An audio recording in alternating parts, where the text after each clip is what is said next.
about the city in Gujarat that has been lost and found after 5,300 years. We are tracking this and a lot more for you on this edition of Trending Today. With me, Tanisha Awasthi.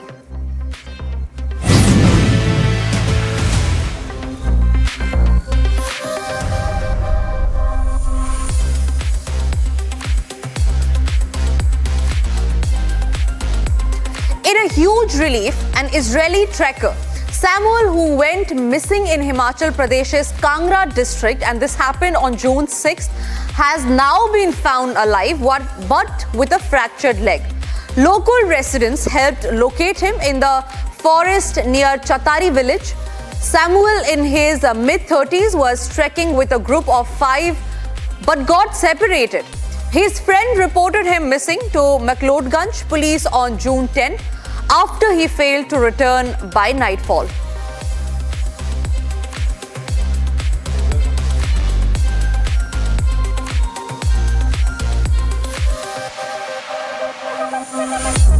Indian chess team MGD1, led by Arjun and Srinath Narayanan, has made history by becoming the first ever Indian team to win the FIDE World Rapid Team Championship. They defeated top-seeded WR Chess and other strong contenders to claim the title. The team's exceptional performance has received praise from chess legends and fans worldwide, marking a new chapter in Indian chess history.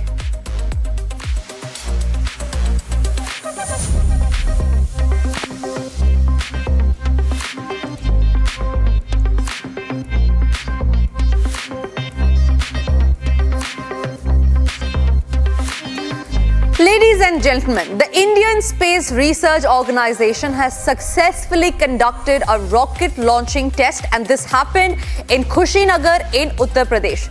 This marked a significant milestone for the state.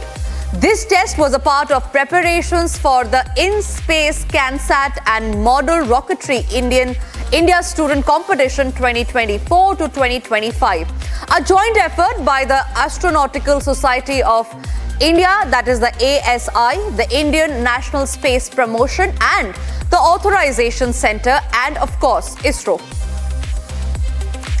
This is a 15 kg model rocket that was launched, reaching an altitude of 1.1 kilometers.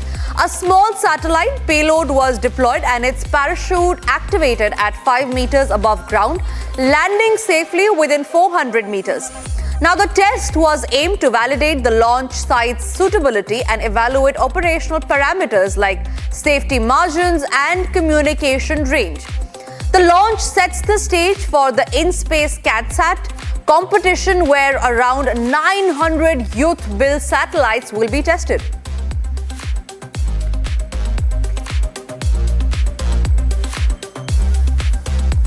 On this, I'm being joined by former Deputy Director of ISRO, S. Venkateshwara Sharma. Sir, thank you very much for speaking to Republic. The test that has happened in Kushinagar in Uttar Pradesh, talk to us about the significance that this might have as far as ISRO's achievement is concerned, as far as ISRO's testing range is concerned. Good evening to you and good evening to viewers. After successful Chandrayaan, Mangalyaan, Suryayan, and also bringing back Sunita Williams to Earth from ISS, there is really a lot of enthusiasm among the students for doing the rocket and rocket science and making the satellite. And there is widespread, propaganda and the awareness, I would say, in terms of the rocket science, and also the interest that the students are developing. Very positive interest, and which is a very positive trend that the students are developing in terms of making the rocket, learning about the satellites, launching, etc. is there. As a first attempt during 2022-23, there were such attempt done by Abdul Kalam Foundation at Chennai, Mahabalipuram, where hundreds of satellites were launched by students, and they set the Guinness Book of World Record. Just to give a brief of these rockets and the CANSATs, what we call it as the CANSATs, just to give you a brief, these types of rockets are solid propellant rockets. In the rocket, there are 3 to 4 types: solid propellant rocket, liquid propellant rocket, cryogenic rocket, and then the kerosene-based cryogenic rockets. So professionally, what is being used by ISRO, they're all solid, liquid, and cryogenic combination to reach the orbits. But these student satellites and the student rockets, they use only solid propellant rockets, where you can go up to the height of 50 to 100 kilometers into the atmosphere, and the trajectory is that it will come back to Earth. The difference between the professional rockets by ISRO and the student rocket is that these rockets are aimed to take the satellites into orbit, and those satellites will come back into the Earth doing the experiment. This is the difference. And those professional rockets are used to launch the satellites into orbit, where they gain the orbit, and the satellites will remain in the orbit for months and years, giving various services. This is the difference. And how it evolved, let me give you a small brief.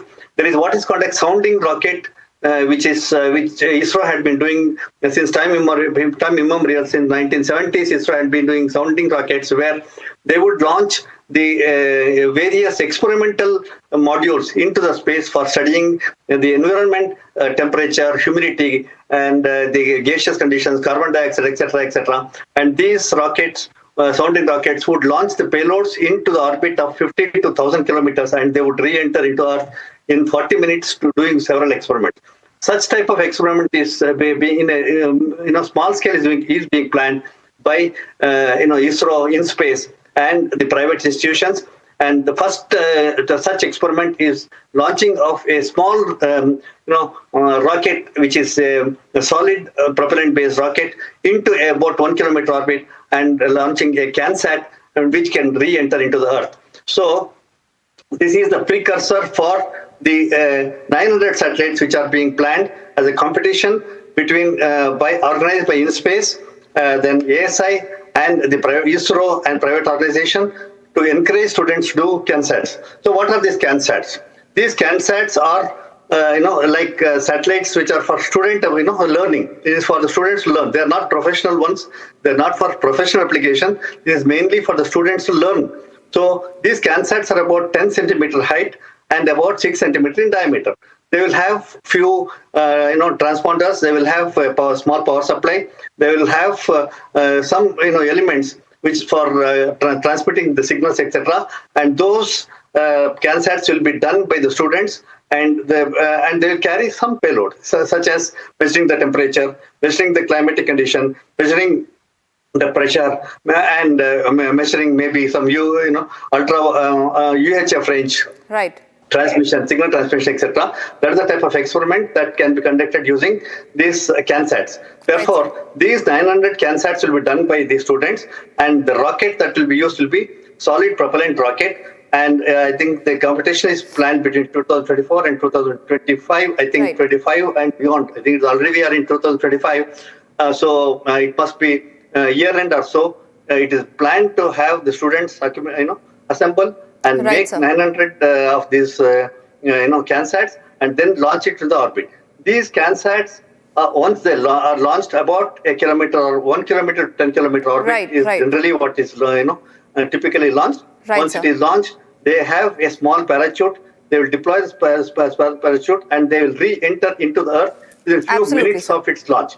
This is how the entire experiment is planned. I think this is a good initiative. I think such type of experiment encourage the students. Yes, and also such of those experiments should be done across the country. Of course, it's happening in small scales. Yes. And what has been taken by InSpace, ASI, and the private institution and the organizations is such such initiatives would definitely absolutely. So it's a yes. Yes, exactly like you were pointing out. It's a fantastic initiative that has been taken up by ISRO, and of course the world is looking forward to watch what more can ISRO achieve. Thank you very much, sir, for speaking to Republic and sharing your insights on that. For now, we move on, and our next segment, ladies and gentlemen, is Hot Trends.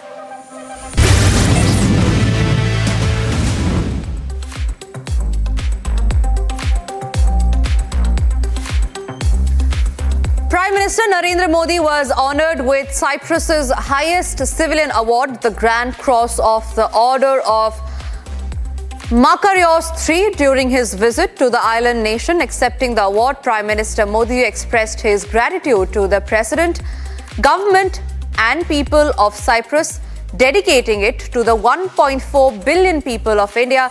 He emphasized that the award symbolizes the strong bond between India and Cyprus, built on shared values and mutual trust.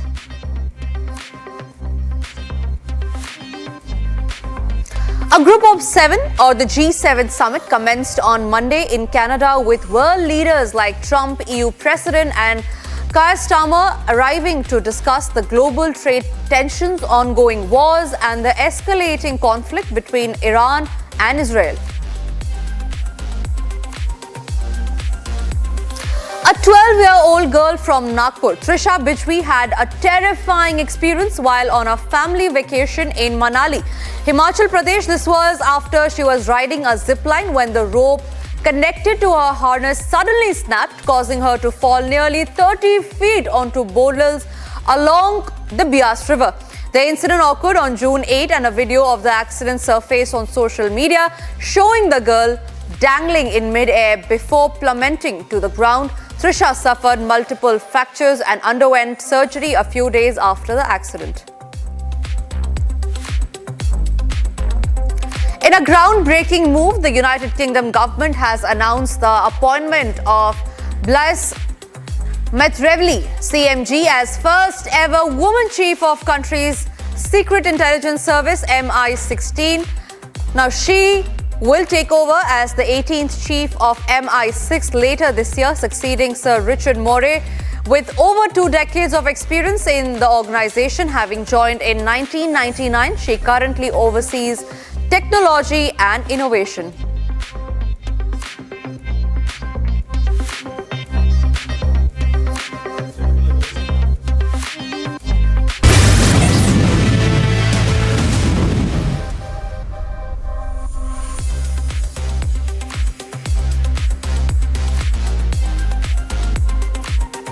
Speaking of the rising stars, Hilang Yachik, a 24-year-old athlete from Arunachal Pradesh, has scripted history by winning a gold medal in women's model physique up to 155 centimeter category and a silver medal in another category at the 15th South Asian Bodybuilding and Physique Sports Championships 2025 in Thimphu, Bhutan.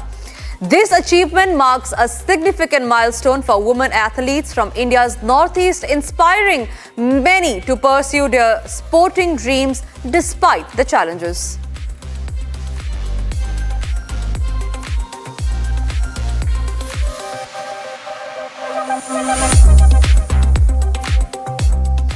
Moving on, archaeologists from the University of Kerala have made a groundbreaking discovery, unearthing a 5,300-year-old early Harappan settlement near Lakhapar village in western Kachchh in Gujarat.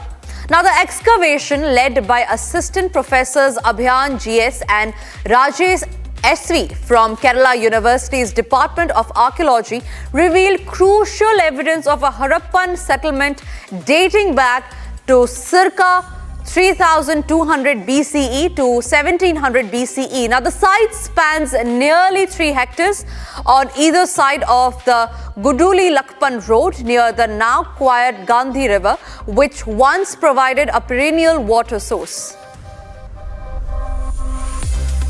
Now, just a short while back, my colleague Akanksha spoke to Sanjay Manjul, additional DG at Archaeological Survey of India. Listen in.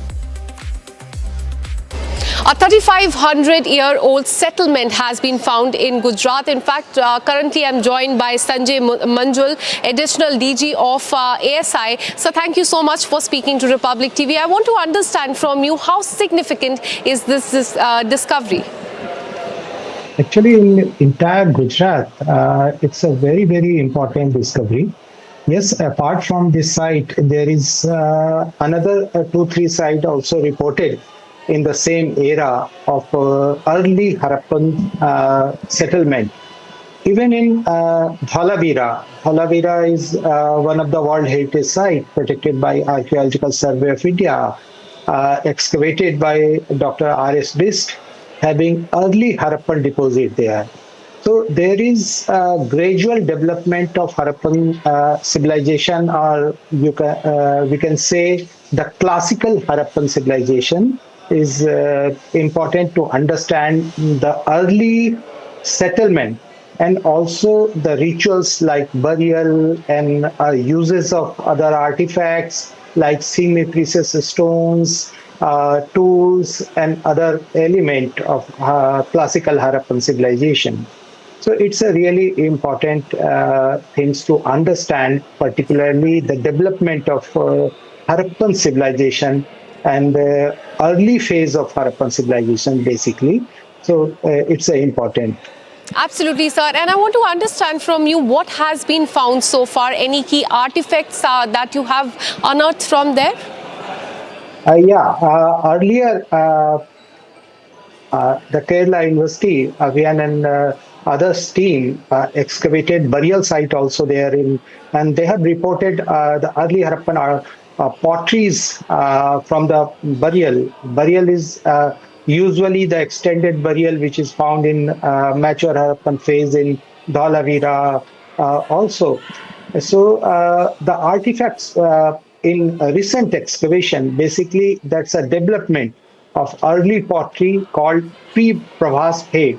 Pravas is one of the site, the pre-Pravas phase pottery, and then later on the development of classical Harappan pottery, which is known in various Harappan sites in Gujarat and other region of Indus and Saraswati Valley also. Now, the Indian Army recently organized a special yoga session in the breathtakingly beautiful region of Ladakh, promoting physical well-being, mental resilience and emotional harmony along the local populace. As International Day of Yoga 2025 approaches, this initiative embodies the spirit of yoga for self and society.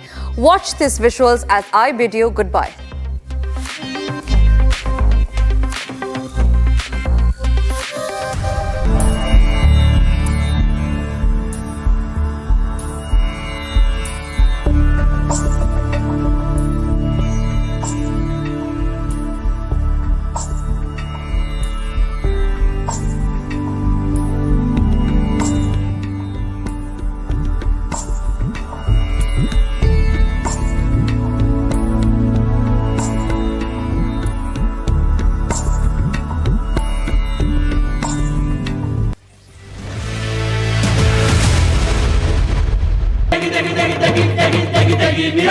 MDH की देगी मीरज, देगी मिर्च का तड़का, अंग अंग फड़का। MDH की देगी मीरज। आपकी फेवरेट हुंडई कार्स पर मिल रही है अमेजिंग डील्स।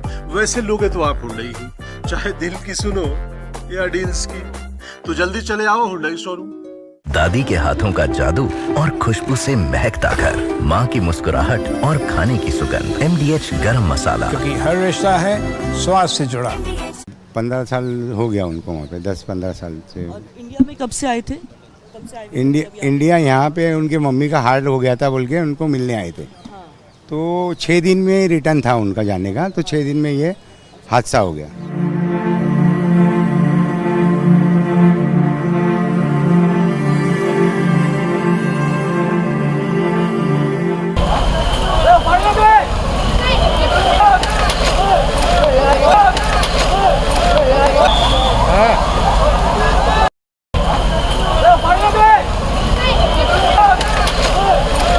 कहाँ से?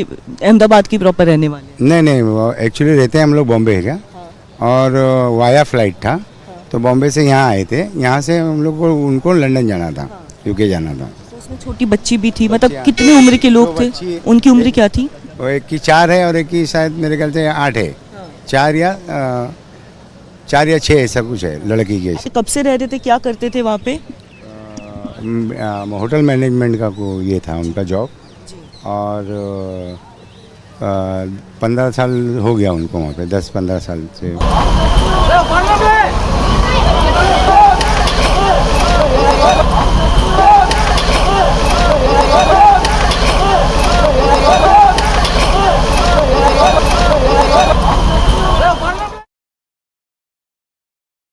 अहमदाबाद प्लेन क्रैश में इंदौर की एक बहू की भी जान गई है। सैकड़ों लोग इसमें अपनी जान गंवाए हैं। बहुत ही दुखद हादसा है, लेकिन इंदौर की जो बहू है उनके घर में हमें हरप्रीत होरा जो बच्ची है वो अपने पति से लंदन मिलने जाना चाह रही थी, क्योंकि उनके पति का 16 जून को जन्मदिन था। हरप्रीत के ससुर जी हमारे साथ हैं, राजेंद्र होरा, उनसे हम बात करते हैं। सर, कैसे आपको कब फर्स्ट इन्फॉर्मेशन कब मिली इस हादसे की और आपकी बहू की? सर, मीडिया के माध्यम से प्लेन क्रैश की जानकारी मिली, प्रथम वहीं से मिली। अब बिटिया उसी प्लेन में जा रही थी तो नैसर्गिक रूप से मन में डाउट हुआ, पर एक उम्मीद की किरण थी, क्योंकि पहले 30 लोगों का सुना, फिर 50 लोगों का, फिर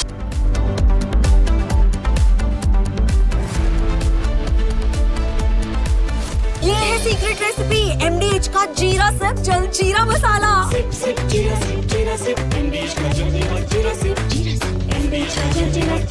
पैसा लगाना है तो सेंचुरी प्लाई क्लब प्राइम पे लगाओ, डूबेगा नहीं, जलेगा भी नहीं, कोई खा नहीं जाएगा, धोखा नहीं देगा, ऊपर नीचे भी नहीं होगा, सेफ रहेगा, सिक्योर्ड, मिनिमम 30 साल का रिटर्न देगा। अब इससे बेटर इन्वेस्टमेंट है तो बताओ। सेंचुरी प्लाई क्लब प्राइम, रहो बेफिक्र। MDH की देगी मिर्च, देगी मिर्च का तड़का, अंग अंग फड़का। MDH की देगी मिर्च। अहमदाबाद प्लेन क्रैश में इंदौर की एक बहू की भी जान गई है। सैकड़ों लोग इसमें अपनी जान गंवाए हैं। बहुत ही दुखद हादसा है, लेकिन इंदौर की जो बहू है उनके घर में हमें हरप्रीत होरा जो बच्ची है वो अपने पति से लंदन मिलने जाना चाह रही थी, क्योंकि उनके पति का 16 जून को जन्मदिन था। हरप्रीत के ससुर जी हमारे साथ हैं, राजेंद्र होरा, उनसे हम बात करते हैं। सर, कैसे आपको कब फर्स्ट इन्फॉर्मेशन कब मिली इस हादसे की और आपकी बहू की? सर, मीडिया के माध्यम से प्लेन क्रैश की जानकारी मिली, प्रथम वहीं से मिली। अब बिटिया उसी प्लेन में जा रही थी तो नैसर्गिक रूप से मन में डाउट हुआ, पर एक उम्मीद की किरण थी, क्योंकि पहले 30 लोगों का सुना, फिर 50 लोगों का, फिर संख्या बढ़ती चली गई। फिर आपको वहां से किसका फोन आया जिसने जानकारी दी कि आपकी बहू भी नहीं रही? ये न्यूज़ चैनल के माध्यम से कि 242 लोगों में से एक बचा, तो 241 का ही था, और उनके फादर उनको छोड़ने गए थे। वो छोड़ के निकले, कुछ दूरी पहुंचे थे, फिर उनको प्लेन हादसे की जानकारी लगी। फिर उनसे बातचीत करी तो उन्होंने बताया कि प्लेन क्रैश हो गया है, बिटिया उसी में ही थी। 16 तारीख को शायद हरप्रीत के जो हस्बैंड हैं रॉबी, उनका बर्थडे था, उनसे मिलने जा रही थी। हाँ जी, पहले 19 को जा रही थी, 16 को बर्थडे था, तो बेटे के साथ उसने प्लान किया कि यूरोप भी घूमेंगे साथ में हम, तो वो इस हिसाब से 12 तारीख को निकल गई थी। 15 तारीख को यूरोप घूमने की तैयारी थी उनकी जी। हादसे के लिए आप सर किसको जिम्मेदार मानते हैं? एयर इंडिया में पहले भी कई शिकायतें आती रही हैं, तो इस हादसे का जिम्मेदार किसे मानते हैं आप? सर, ये तो मैं नहीं कह सकता, पर ऐसा पूरा जानकारी है कि इससे अच्छा बोइंग कोई सी भी नहीं है, कोई सा भी नहीं है। पता नहीं क्यों ये दुखद घटना हुई, किस कारण से हुई, इसके बारे में कैसे कह सकता हूँ मैं, टेक्निकल जानकारी नहीं है सर मुझे। दोनों इंजन फेल हुए एक साथ? हाँ, ये बड़ा आश्चर्य, बस एक ही प्रश्न है कि दोनों इंजन एक साथ जाना, बड़ा आश्चर्य का लगा। अभी वहाँ ATS भी पहुँच गई है जांच करने के लिए, तो जांच होना चाहिए इस एंगल पे भी कि कुछ षड्यंत्र तो नहीं? बिल्कुल जांच क्यों नहीं होना चाहिए सर। 242 लोग हैं, 242 में उनके परिवार पे क्या गुजरी है, सबसे बड़ी बात यह है।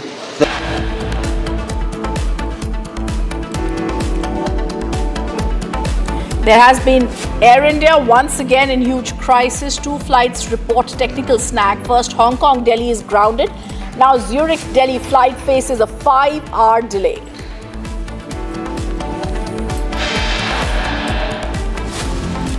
Smoke and sparks fly near wheels of Saudi Airlines plane while landing at Lucknow Airport.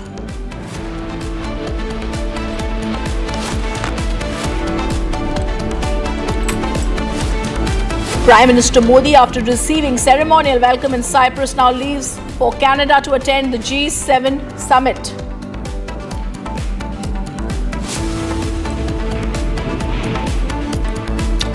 Exchange of missiles between Israel and Iran entered a 4th day with no sign of easing. US Embassy in Israel faces minor damage.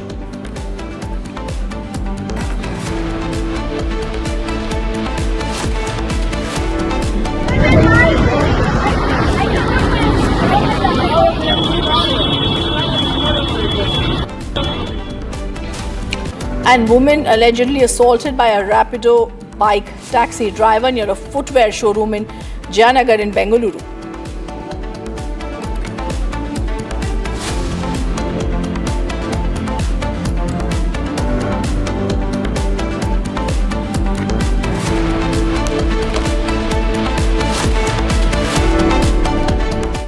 Amity has been ranked India's #1 not-for-profit private university for 11th year, with top 10 ranked institutions in management, engineering, biotech, law, masscom, telecom, hospitality, fashion and more.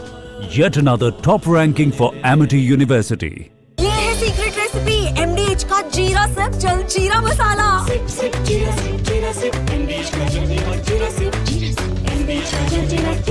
Hi, this is Chef Ranveer Brar. Guarantee you brilliance on behalf of IIHM. 15 साल हो गया उनको वहाँ पे, 10-15 साल से। और India में कब से आए थे? इंडिया यहाँ पे उनके मम्मी का हार्ट हो गया था बोल के उनको मिलने आए थे। तो 6 दिन में रिटर्न था उनका जाने का, तो 6 दिन में ये हादसा हो गया।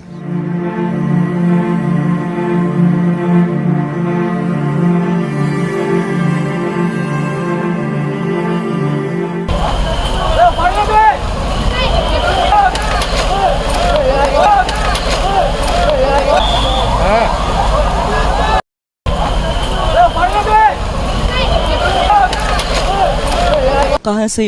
अहमदाबाद की प्रॉपर रहने वाले? नहीं, एक्चुअली रहते हैं हम लोग बॉम्बे है क्या, और वाया फ्लाइट था, तो बॉम्बे से यहाँ आए थे। यहाँ से हम लोग को उनको लंदन जाना था, यूके जाना था। तो उसमें छोटी बच्ची भी थी, मतलब कितनी उम्र के लोग थे? उनकी उम्र क्या थी? वो एक की 4 है और एक की शायद मेरे ख्याल से 8 है। 4 या 6 ऐसा कुछ है लड़की की। कब से रह रहे थे, क्या करते थे वहाँ पे? होटल मैनेजमेंट का ये था उनका जॉब, और 15 साल हो गया उनको वहाँ पे, 10-15 साल से।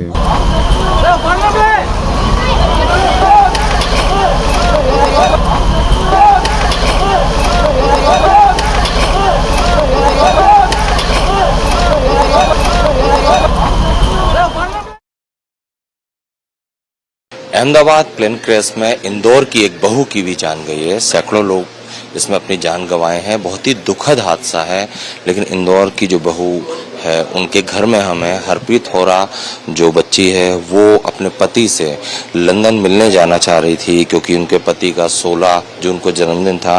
हरप्रीत के ससुर जी हमारे साथ हैं, राजेंद्र होरा, उनसे हम बात करते हैं। सर, कैसे आपको कब फर्स्ट इन्फॉर्मेशन कब मिली इस हादसे की और आपकी बहू की? सर, मीडिया के माध्यम से प्लेन क्रैश की जानकारी मिली, प्रथम वहीं से मिली। अब बिटिया उसी प्लेन में जा रही थी, तो नैसर्गिक रूप से मन में डाउट हुआ, पर एक उम्मीद की किरण थी, क्योंकि पहले 30 लोगों का सुना, फिर 50 लोगों का, फिर संख्या बढ़ती चली गई। फिर आपको वहां से किसका फोन आया जिसने जानकारी दी कि आपकी बहू भी नहीं रही? ये न्यूज़ चैनल के माध्यम से कि 242 लोगों में से एक बचा, तो 241 का ही था, और उनके फादर उनको छोड़ने गए थे। वो छोड़ के निकले, कुछ दूरी पहुंचे थे, फिर उनको प्लेन हादसे की जानकारी लगी। फिर उनसे बातचीत करी तो उन्होंने बताया कि प्लेन क्रैश हो गया है, बिटिया उसी में ही थी। 16 तारीख को शायद हरप्रीत के जो हस्बैंड हैं रॉबी, उनका बर्थडे था, उनसे मिलने जा रही थी। जी, पहले 19 को जा रही थी, 16 को बर्थडे था, तो बेटे के साथ उसने प्लान किया कि यूरोप भी घूमेंगे साथ में हम, तो वो इस हिसाब से 12 तारीख को निकल गई थी। 15 तारीख को यूरोप घूमने की तैयारी थी उनकी। जी, हादसे के लिए Air safety concerns mount after June 12th crash. Another Air India Dreamliner returns mid-air again. Is passenger safety being compromised for cost? Debating tonight at 8 p.m.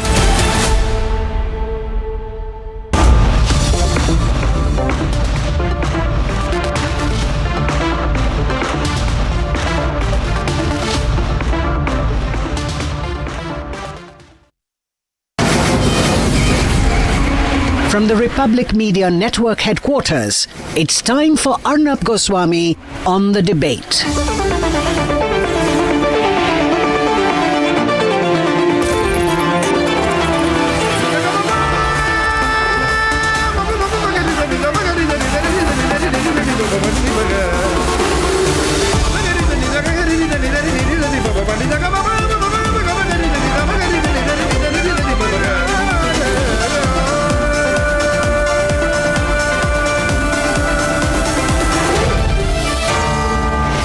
Goswami on the debate. On the show tonight, why Air India and the Tatas cannot escape this despite technical snags coming to the fore. Air India must answer on why a compromise on passenger safety has become routine for the airline. And at 9 p.m. tonight, is this going to be World War III? Nuclear threats are being openly made. It's not about West Asia, it's about all of us.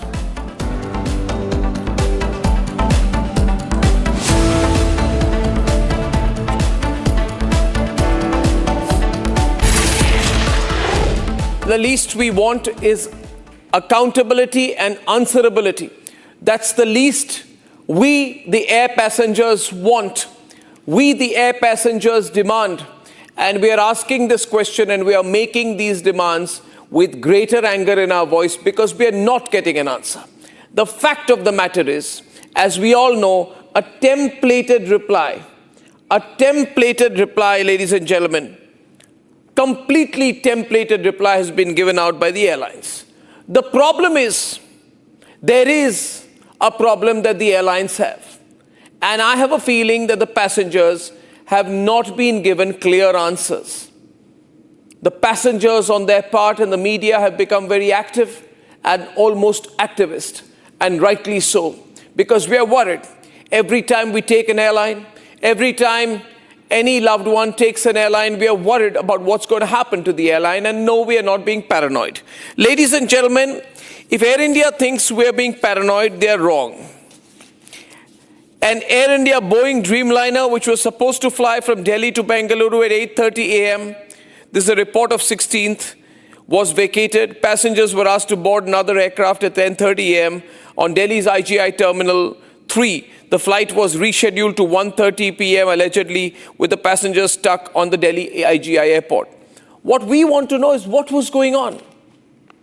This is not like watching Doordarshan in the old days and saying there is a takniki kharabi. This is about the lives of the passengers. You can't be carted from one plane to the other, ladies and gentlemen, so easily. And just be told, we will give you refreshments. We will put you in a hotel if necessary, but don't ask more questions about what happened. We will ask questions because we are paying passengers. A Saudi Airlines flight carrying 250 Hajj pilgrims encountered a technical snag. The visuals are very scary. I'd like to run the visuals, viewers. These are the pictures of the Saudi Airline 250 Hajj pilgrims take off from Jeddah, landing in Lucknow around 6:30 a.m. Huge landing gear issue. Smoke and sparks observed from the left wheel. It's all captured on camera shortly after landing. This is getting very serious. We have a civil aviation crisis in this country. In fact, it shouldn't just be called an Air India crisis. We should call it a civil aviation crisis. It's an aviation crisis that we are facing. Hashtag aviation crisis. Viewers, now Air India can't be touchy about being criticized. What is going on, Air India? Another Boeing 787-8 Dreamliner Air India 315 takes off from Hong Kong to New Delhi, has to make a return journey. Why? Because of a technical glitch mid-air. Now, when we ask what was the technical glitch, we are told it is, as per our initial information, a problem with the engine to fuel filter bypass ICAS message, EICAS message. EICAS means it's a maintenance problem, not a pilot error. EICAS monitors engines, hydraulics, electricals, flight controls and fuel systems, which means that this can be a potentially catastrophic problem. Just because eventually the plane landed back safely after making a return trip does not mean that there was no imminent danger. There was a danger, and it is in response to that danger that the plane came back. We are also told, why are you making a big deal of smaller problems that people are facing? I would like to run some videos. Arzu Sethi from Jaipur says there's no air conditioning inside the Air India Express flight for 5 hours in Dubai. That's her video. Akash, another Air India passenger, travels from Delhi to Ahmedabad. Let me show his video. He had flown in the now crashed Boeing 787. He puts out a video about experiencing faults in the plane. There's another video, Amsterdam to Delhi, water is dripping, ladies and gentlemen, from various spots inside the plane. Now we're told, why are you complaining? That plane didn't crash, why are you complaining? Should passengers complain only in a near crash situation? What is the answerability of these airlines? Why have they been given a long rope? And the only option you have tonight as passengers is to start raising your voice as loud as possible. These airlines can do nothing. They can't take you on, they can't blackmail you, they can't pressurize you. You have the hand, you have the upper hand. All passengers need to do is unite against these arrogant airlines. We need to make them answer. We need to make them answerable. What are passengers really paying for? I have 4 questions. Comfort and safety or a gamble with their lives? What are passengers really paying for? Are they paying for faulty machines that return mid-air, no AC, or planes that crash into residential neighborhoods? Why do technical glitches happen so often across fleets, from serious ones, fuel filter failures to landing gear sparks? How long will we be told these are just close calls before we admit there is a systemic crisis in the aviation industry? And what does it reveal about our regulatory architecture? How long do passengers have to crowdsource video evidence of the failure of the airlines? And finally, is this a maintenance crisis, or is there a deeper structural compromise in fleet integrity? Because airlines only want to make more and more profit margins. Now, the airlines must know the passengers are very aware, very united, and very well researched. It's the airlines which have no option now. They want to be in the aviation business. They better listen. Let's debate. 4 days after the Ahmedabad plane crash, more than 100 dead bodies are yet to be identified.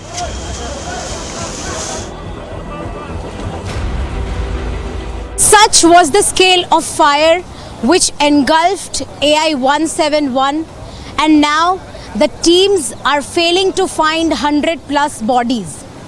This is the ground reality after the airplane crashed.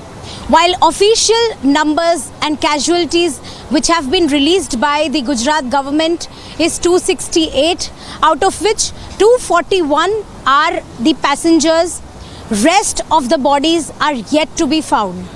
There are over 100 bodies which are missing. Are they on the site? Where are these 100 missing bodies is a question, because as civil hospital has received only 132 bodies, what about those 100 bodies which are still missing? Aviation safety concerns have raised alarms. I am really shocked to see the irresponsible behavior of this flight. I am actually shocked. We are pushing the crew button, but none of the crew is coming. Again and again, everyone is pushing. Just look at the situation. We won't listen to you.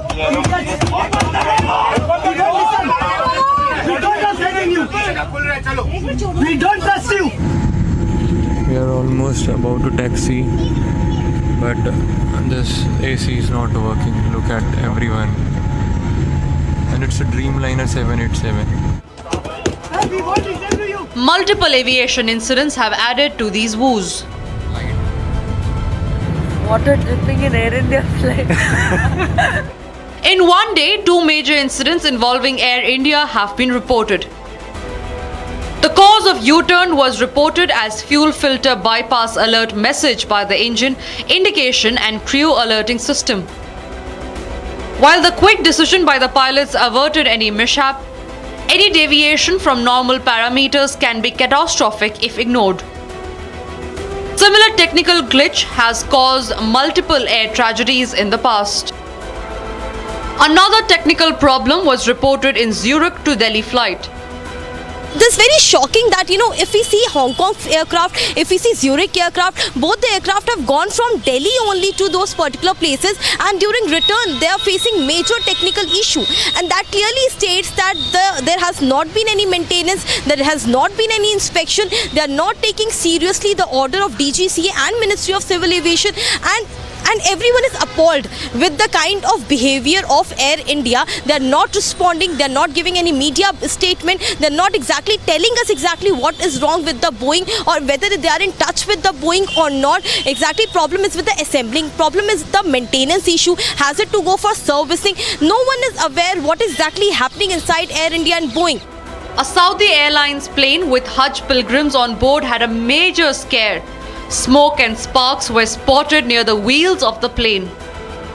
Lucknow के चौधरी चरण Singh airport पे कल के दिन Saudi Arabia से एक flight आई और उस फ्लाइट को लेकर तमाम तरीके की जानकारी आई है। हम लखनऊ एयरपोर्ट पे मौजूद हैं, तस्वीरें आपको दिखा रहे हैं जहां सऊदी एयरपोर्ट से उड़ी एक फ़्लाइट, सऊदी अरेबिया एयरलाइंस की फ़्लाइट SV 3112 लैंड करती है। लैंडिंग के दौरान पहिए से चिंगारी और धुआं निकलता है, जिसके बाद अफरा तफरी की स्थिति में जो ग्राउंड सपोर्ट टीम है वो उस आग को बुझा 20 मिनट की मशक्कत के बाद जो ये पूरी समस्या थी उसको कंट्रोल में लेकर आते हैं। शनिवार की बता दें आपको, रात में 11:30 बजे जद्दा एयरपोर्ट से हज यात्रियों को लेकर ये जहाज उड़ा था और रविवार की सुबह लखनऊ पहुंचता है। लैंड करते ही पहिए में आग लग जाती है। Back-to-back incidents have put the focus on aviation safety. An airline passenger pays heavy taxes and hefty price. Traveling via air is not even in everyone's budget. Yet safety and basic facilities of passengers is yet to take off. The passengers are worried and asking only one question: how safe is it to take a flight? I'm really shocked to see the irresponsible behavior of this flight. I am actually shocked.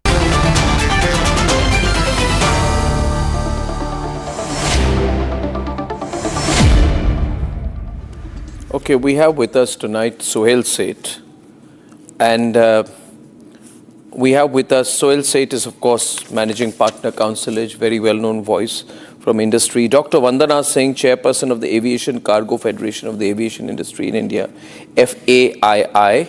Parvez Damania has been former Director, Kingfisher, founder of Damani Airways. J. Anand Dehadra is a Supreme Court advocate. He's pro-Air India on this, I'm told. Sanat Kaul is Chairman of the International Foundation for Aviation, Aerospace and Drones. Rajiv Mehra is General Secretary and former President of the Federation of Association of Indian Tourism and Hospitality. Faith, he's joining us from Australia. We have an issue here, we need to deal with it, we need to come to terms with how to handle this situation. Now, suddenly all over. Rajiv, I want to start with you, Rajiv. All over, we have these innumerable incidents of, things happening to planes. It can't be because the media is reporting it. Maybe the airlines after the Air India crash are becoming extra careful. And maybe that's why it's getting reported. But there are so many incidents of what are called technical glitches, dangerous situations. Why is so much coming out now, you think, Rajiv?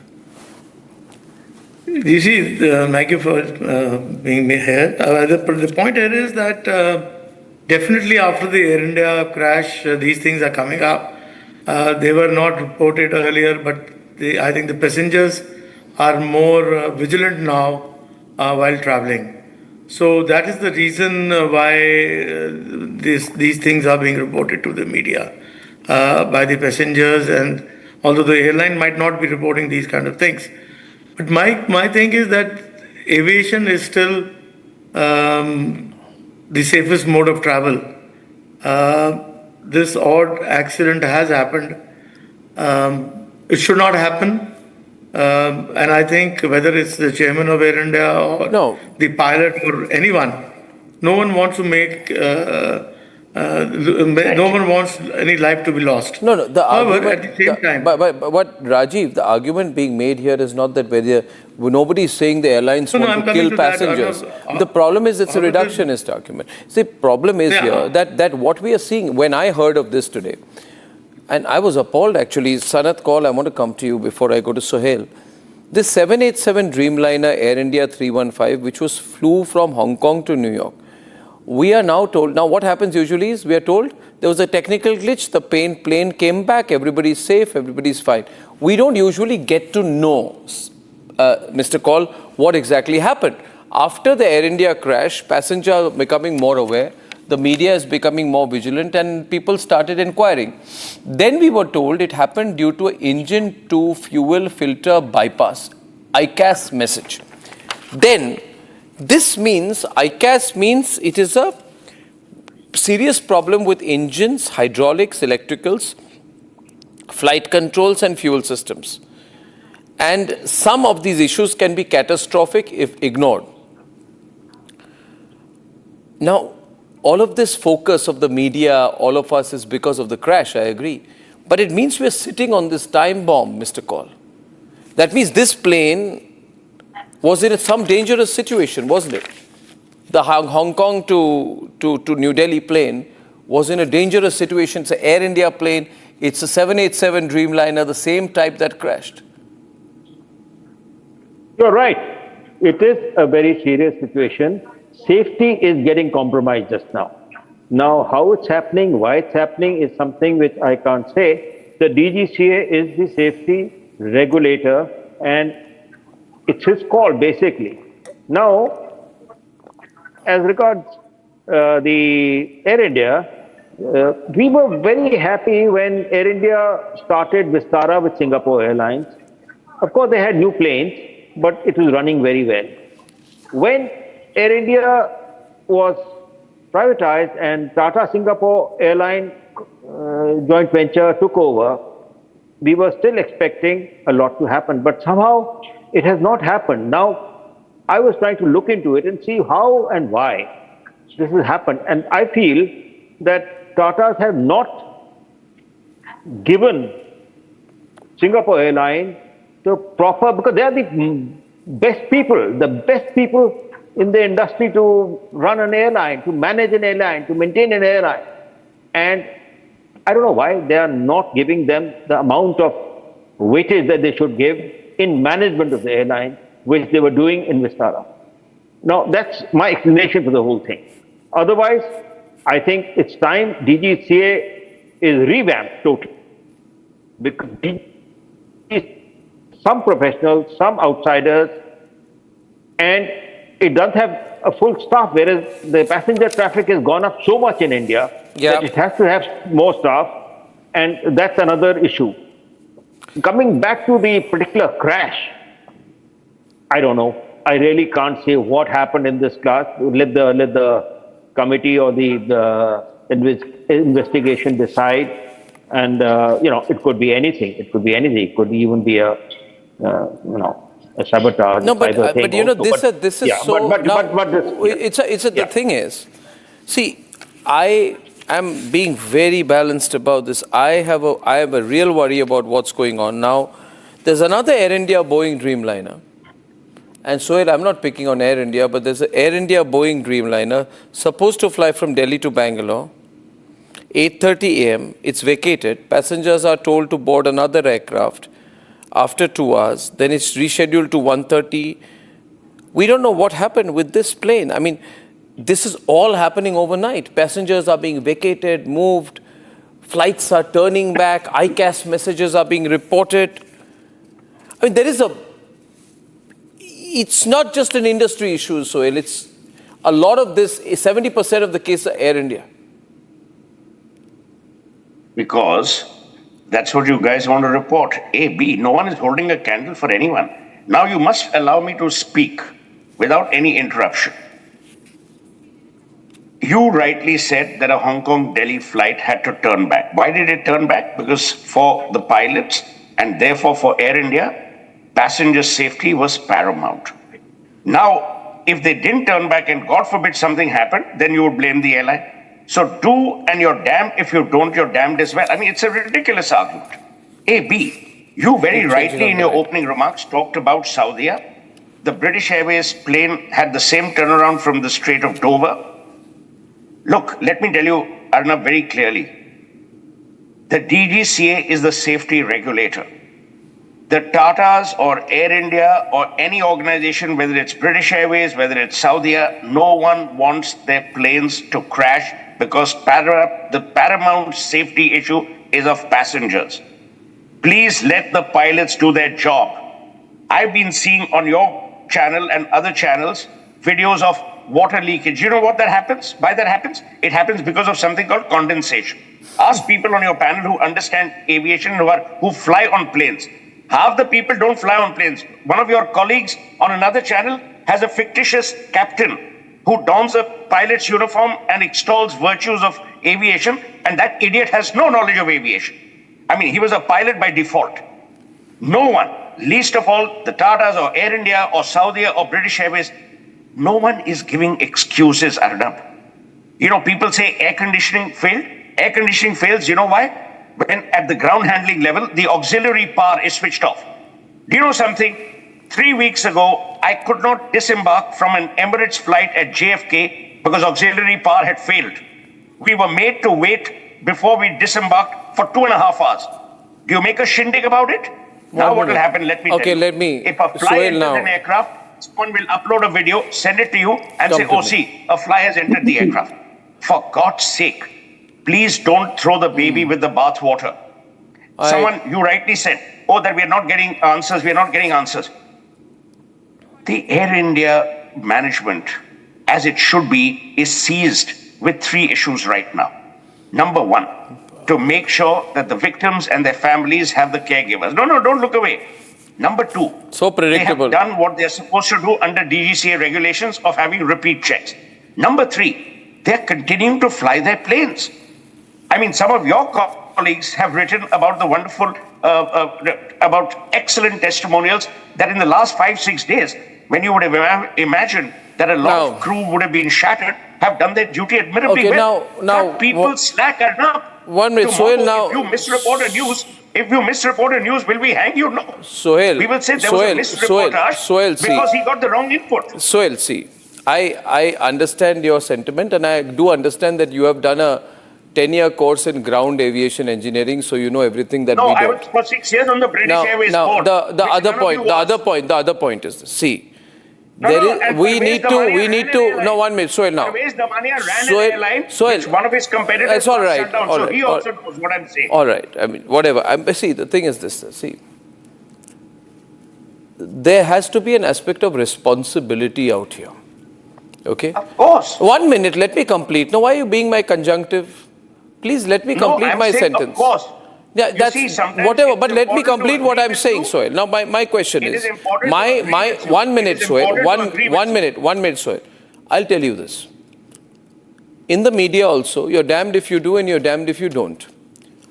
I am not part of a PR campaign for Air India or Tatas. I never will be. But I will ask a question here, and I've reported all the cases. I've reported the British Airways case. I've reported the Saudia case, and it is obvious to me that these are all serious cases. Now we have to acknowledge either there is a problem. By the way, you should see the Netflix documentary on Boeing. There could be a problem with Boeing. 1 minute. I thought you were. 1 minute. So let me complete, yeah. No, 1 minute. Let me tell you this. Either there is a problem with Boeing, or there is a problem with Air India, or there is a problem with Boeing and Air India and some other airlines. I am not looking at anything in isolation. But I also know that commercially,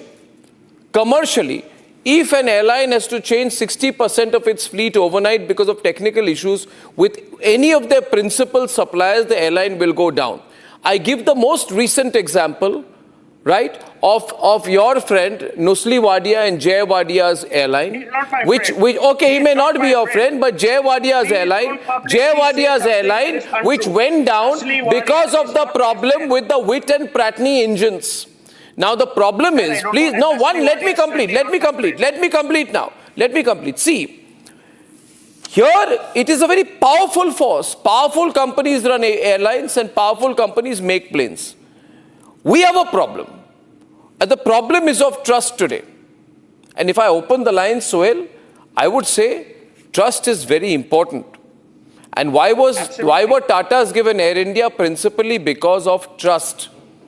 Now that trust, if it is broken, then we will ask today, how come within 24 hours? Only one question tonight.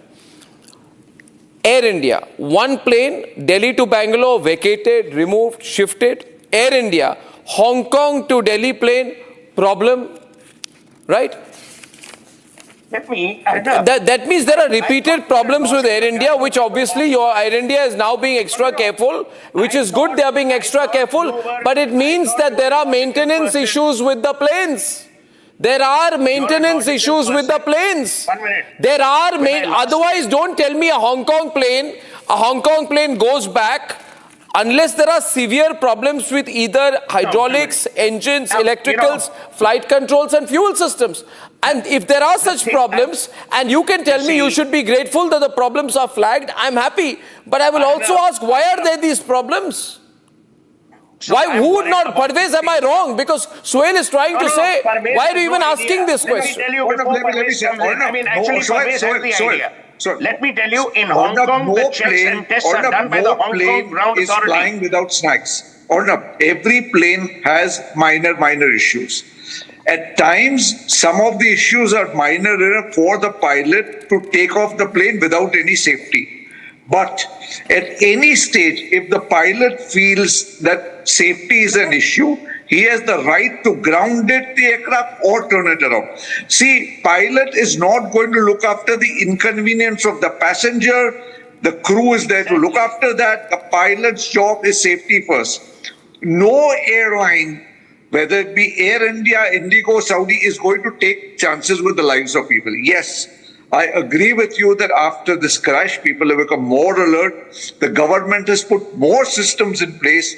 The government has increased checks for 787, which is a good factor. The government has formed a special committee. These factors are good. Another thing I want to point out to you, Sohail will agree, that Tata's is a giant company. They do not lack any finance. So I am sure they've never cut any costs as far as engineering, maintenance, salaries, or quality of the people they hire. This accident is very, very unfortunate. I don't think at this stage we can hold the pilots or Air India or Boeing or anybody responsible. We should wait for the government report, the DFDR. See, the thing is, Parvez,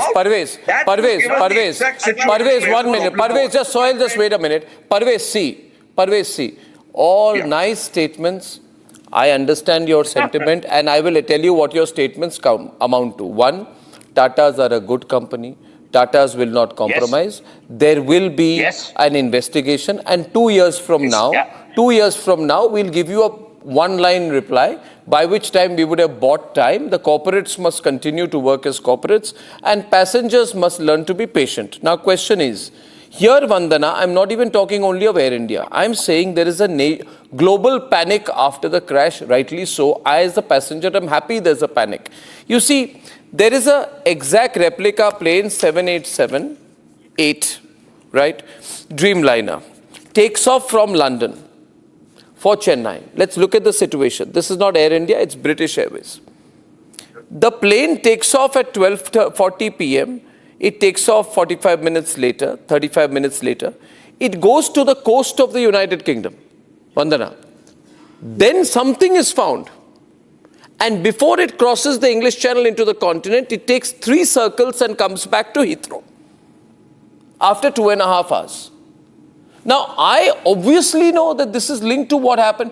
Now, anyone flying a Dreamliner will say there's a problem. I am asking as a passenger, do I have a right to know what the hell happened? My life could have been put at risk. I need to know not just I came back to London, but what happened, so that next time I can make a determined decision whether to fly a 787 on British Airways or Air India, or to fly a Boeing at all. I don't get to know. I'm just told, I'm really sorry, we'll put you on the next flight. But what just happened to my life? What could have happened? Is it too much to ask? Vandana. Thank you, Arnab, for having me on your show. It's an honor. And as a soldier's disciplined daughter, I've been waiting for my turn. Well, I won't say that I can be interrupted or not interrupted, but I would like to say that yes, we as passengers have the right to know. And yes, what is happening with the 787-8s and what is happening with the previous Boeing faults that happened, we really have to look seriously into this matter. We as passengers have right to know. The time has come that we need to know what went wrong because our lives are at stake. And at this point in time, when so many lives are lost in this Air India crash, I sitting very much here in the Federation of Aviation Industry would really like to ask Air India this question, because there has been structuring and restructuring, and I believe too many cooks spoil the broth. I do believe that safety protocols have been ignored. I believe there has been inadequate maintenance. I believe from faulty seat belts to broken seats, what have you. We have had so much of stuff coming out. You're showing it on your videos. And I do believe that it is time the passenger comes to know exactly what is going on, where his life is at stake. But that point is not told. You see, Vandana, you're right there. But that point is not told. That point is not informed. What we are saying is we want passengers to know. Now, it's not a minor incident. If Sohail had only understood the matter in some detail, he would have not called it a minor incident, Ajay, because the pilot dumped his fuel in panic. And there was another incident. I did not use the phrase minor incident at all. Okay, so it was a major incident then, Sohail. It wasn't a minor. You acknowledge it was a major incident. Now, there was another incident, Sohail, from Zurich to Delhi. Another plane, it's also an Air India plane. So, when we are saying Hong Kong, Zurich, Bangalore, Air India, Dreamliner, Delhi, Bangalore, Air India, and in addition, another Dreamliner, British Airways, takes 2 rounds and goes back. What is Republic saying, Ajay? Republic is saying the passenger has to know. The passenger must be told on disembarkation. This was what was happening with your life. Because I do believe, Parvez and Sohail, because I do believe that when there are major corporates and lots of money, the passenger as an individual gets crushed. We're saying to the passengers to start a movement, to take on the airlines and demand answers with immediacy. Otherwise, what happens is like what happened with Boeing. They bought off the prosecution in the United States of America. Can the others be on air? They bought off the prosecution in the United States of America and said, okay, we tried to buy off the prosecution. There was a crash. Here's $1 billion. Can we move on? I'm worried for your health. I am worried equally for your health and for your equilibrium tonight, Sohail. And I don't want you to, get I'm not going to have an apocalyptic attack, but the fact is this aviation industry might. The fact is, Sohail, we're not used to it. Listen to me. Sohail, this aviation industry is not used to being asked questions. This industry, Ajay Bagga, we all know this. This industry is not used to being asked questions, and it is being asked questions by a lot of people very loudly. It is, Sohail, you're an air flyer. Let me tell you, if you'd been in a plane, which would have been in this ICAS situation, if you had been in an Air India plane in which there had been an engine and hydraulic failure, you wouldn't be so relaxed. You would not be, Sohail. Yeah, one minute. You see, you are saying that when the British Airways flight turned around, why were the passengers immediately not told? Should we not have an investigation? 1 minute, Sohail. Should we Sohail. Sohail. Everyone is not. Don't assume, Sohail. Listen, Sohail, 1 minute. I am saying, don't assume what I think passengers need to be told. I'm not saying that. What I'm saying is, allow me to complete, Sohail. There are others also. What I'm saying tonight is very elementary and very serious. In the last 24 hours, open source double authenticated information gives us a list of 6 incidents. 4 are regarding Air India and 2 are non-Air India. Out of these 6, 4 are fairly serious matters which cannot be swept under the carpet. And in the past, We've been in situations, let me tell you, I've been on a plane which almost landed in Delhi airport, right? Huge winds, about 10 meters before touching down, goes up again, circles back. 1 minute. Now I'm not in the mood to say bravo to the pilot. I'm saying what's going on. I also would like to ask, since you're asking tonight, there was a hailstorm. Now listen to me. Now I'll go to a very serious situation. Indigo A231 Neo, okay? Severe turbulence at 36,000 feet near Pathankot. Delhi to Srinagar. The Lahore Air Traffic Control refused this plane to enter its airspace to avoid the weather. The crew knew about the weather. There were satellite pictures, there was severe icing, there was hail warning, there was a NOTAM from Pakistan, post-Operation Sindoor. It was a hellish weather. My question is, why did the plane take off? Why did the plane take off? Were there commercial considerations that you are willing to risk? You're willing to risk even bad weather and terrible weather in order to make the plane. The only airline that will fly will be Republic Air. If this is your logic. I mean, don't be ridiculous. Don't make a joke of this. Don't make a joke of this, Sohail. Okay, let's get the other side. Let Ajay come. Yeah, most people fly. Most people risk it. People can risk their lives. There will be an occasional crash. Can Republic run an airline? It can't. So just shut up. That's what you're saying. Sohail is saying if Republic doesn't know how to run an airline, Republic should shut up. Why should Republic? Can all the people sitting on the program, should we run an airline? Crosswinds? No, what you're saying, Sohail. A Concorde flight was landing in JFK, and there were crosswinds. Now let others come in, Sohail. Let others come in, Sohail. It happens in Let others come in, Sohail. I've also got to open the lines. Ajay Bagga. Ajay. Yeah, no, I've heard the entire discussion. I would say, one, the service levels have really gone down. Sohail and my, common friends were on an Air India business class to Paris. Just before boarding, they are made to sign a form that your entertainment buttons are not working. They said, okay, fine. Now what can we do? They said, unless you sign this form, consent form, you can't board. It's extortion. When they get in, for 8 hours, the seat did not recline. The seat was not reclining in business class. And in business class, the passenger behind them, there was no tray. The tray was broken. They gave a pillow to the passenger on which he kept his food tray. These are common friends of Sohail and mine. It happened just about a month back. Coming back, the same flight is 12 hours delayed without any rhyme or reason. And these are important people. They have meetings to attend. They took another flight, no refund. 2 months they have been fighting. Now I'm filing a consumer case against Air India on their behalf. That is the reality, Arnab. And it happens to all of us. Yesterday I took 2 flights. Every flight you see such poor service, such poor food. That is all okay. So long as you get away with your life, you're okay. No, the thing is that as long as you get away, but you know, this, I'm sorry to interrupt you. This engine fuel bypass issue, which was reported Air India today, I don't want to be alarmist about it. But the fact is, Parvez, Jay, that Air France flight 447, right? The cause of the crash in 2009, right, was pilot tube icing, loss of airspeed data, ECAM alerts. ECAM is used by Airbus 330. It's similar to ICAS.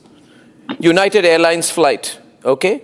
1989, McDonnell Douglas, early ICAS system, right? Catastrophic failure of engine, ICAS role. So when we say, you know, British Airways flight has happened in the past, no serious damage to the aircraft.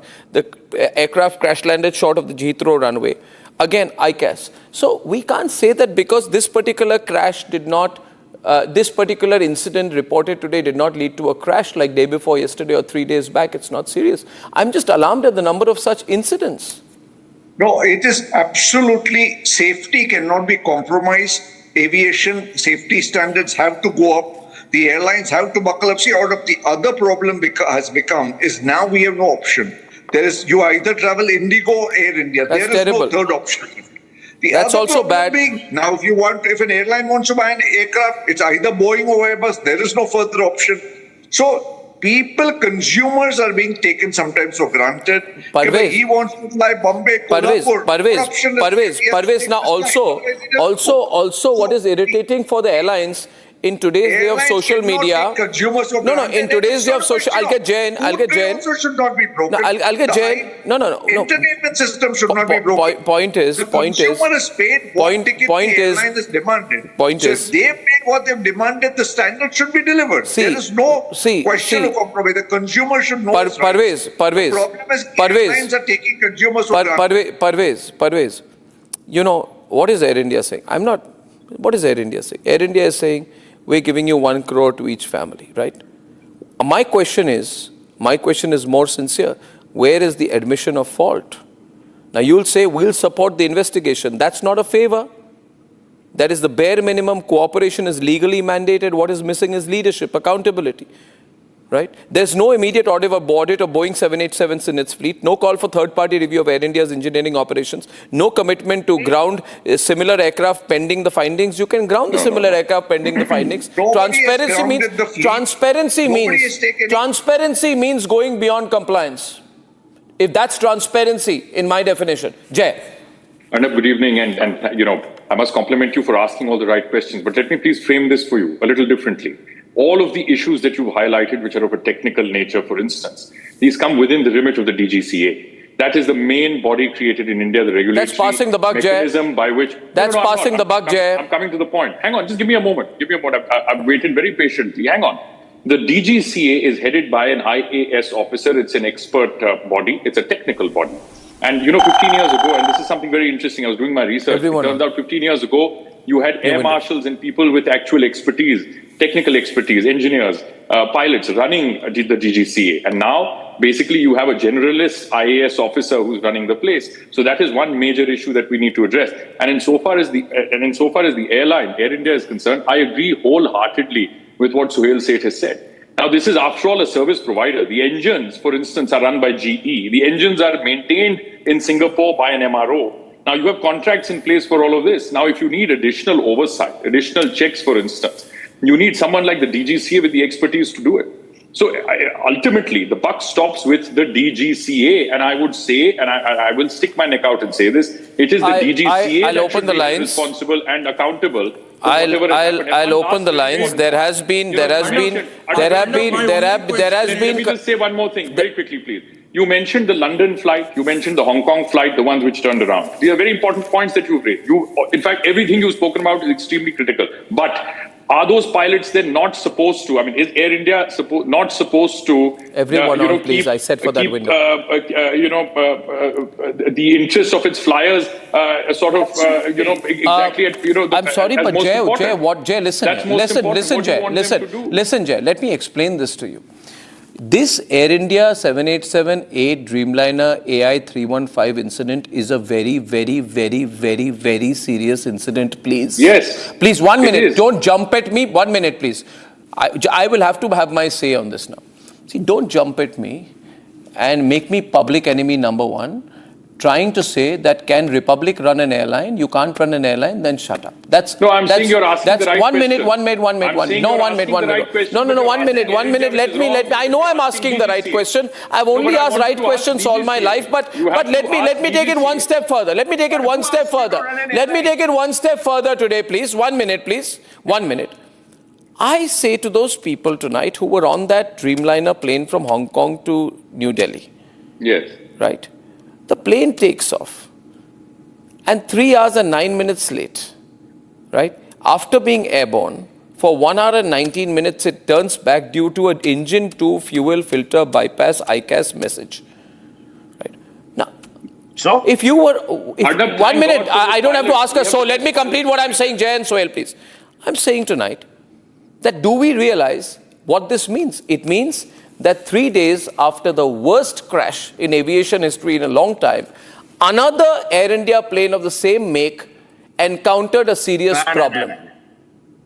Causation is not correlation. Causation? Because the plane came back, we should shut up about it. We should be quiet about it. Let's open the lines tonight, viewers. We should compliment its pilots for being as proactive as they are. I love your and logic. for flying those planes back, even though it makes... Let's open the lines tonight, viewers.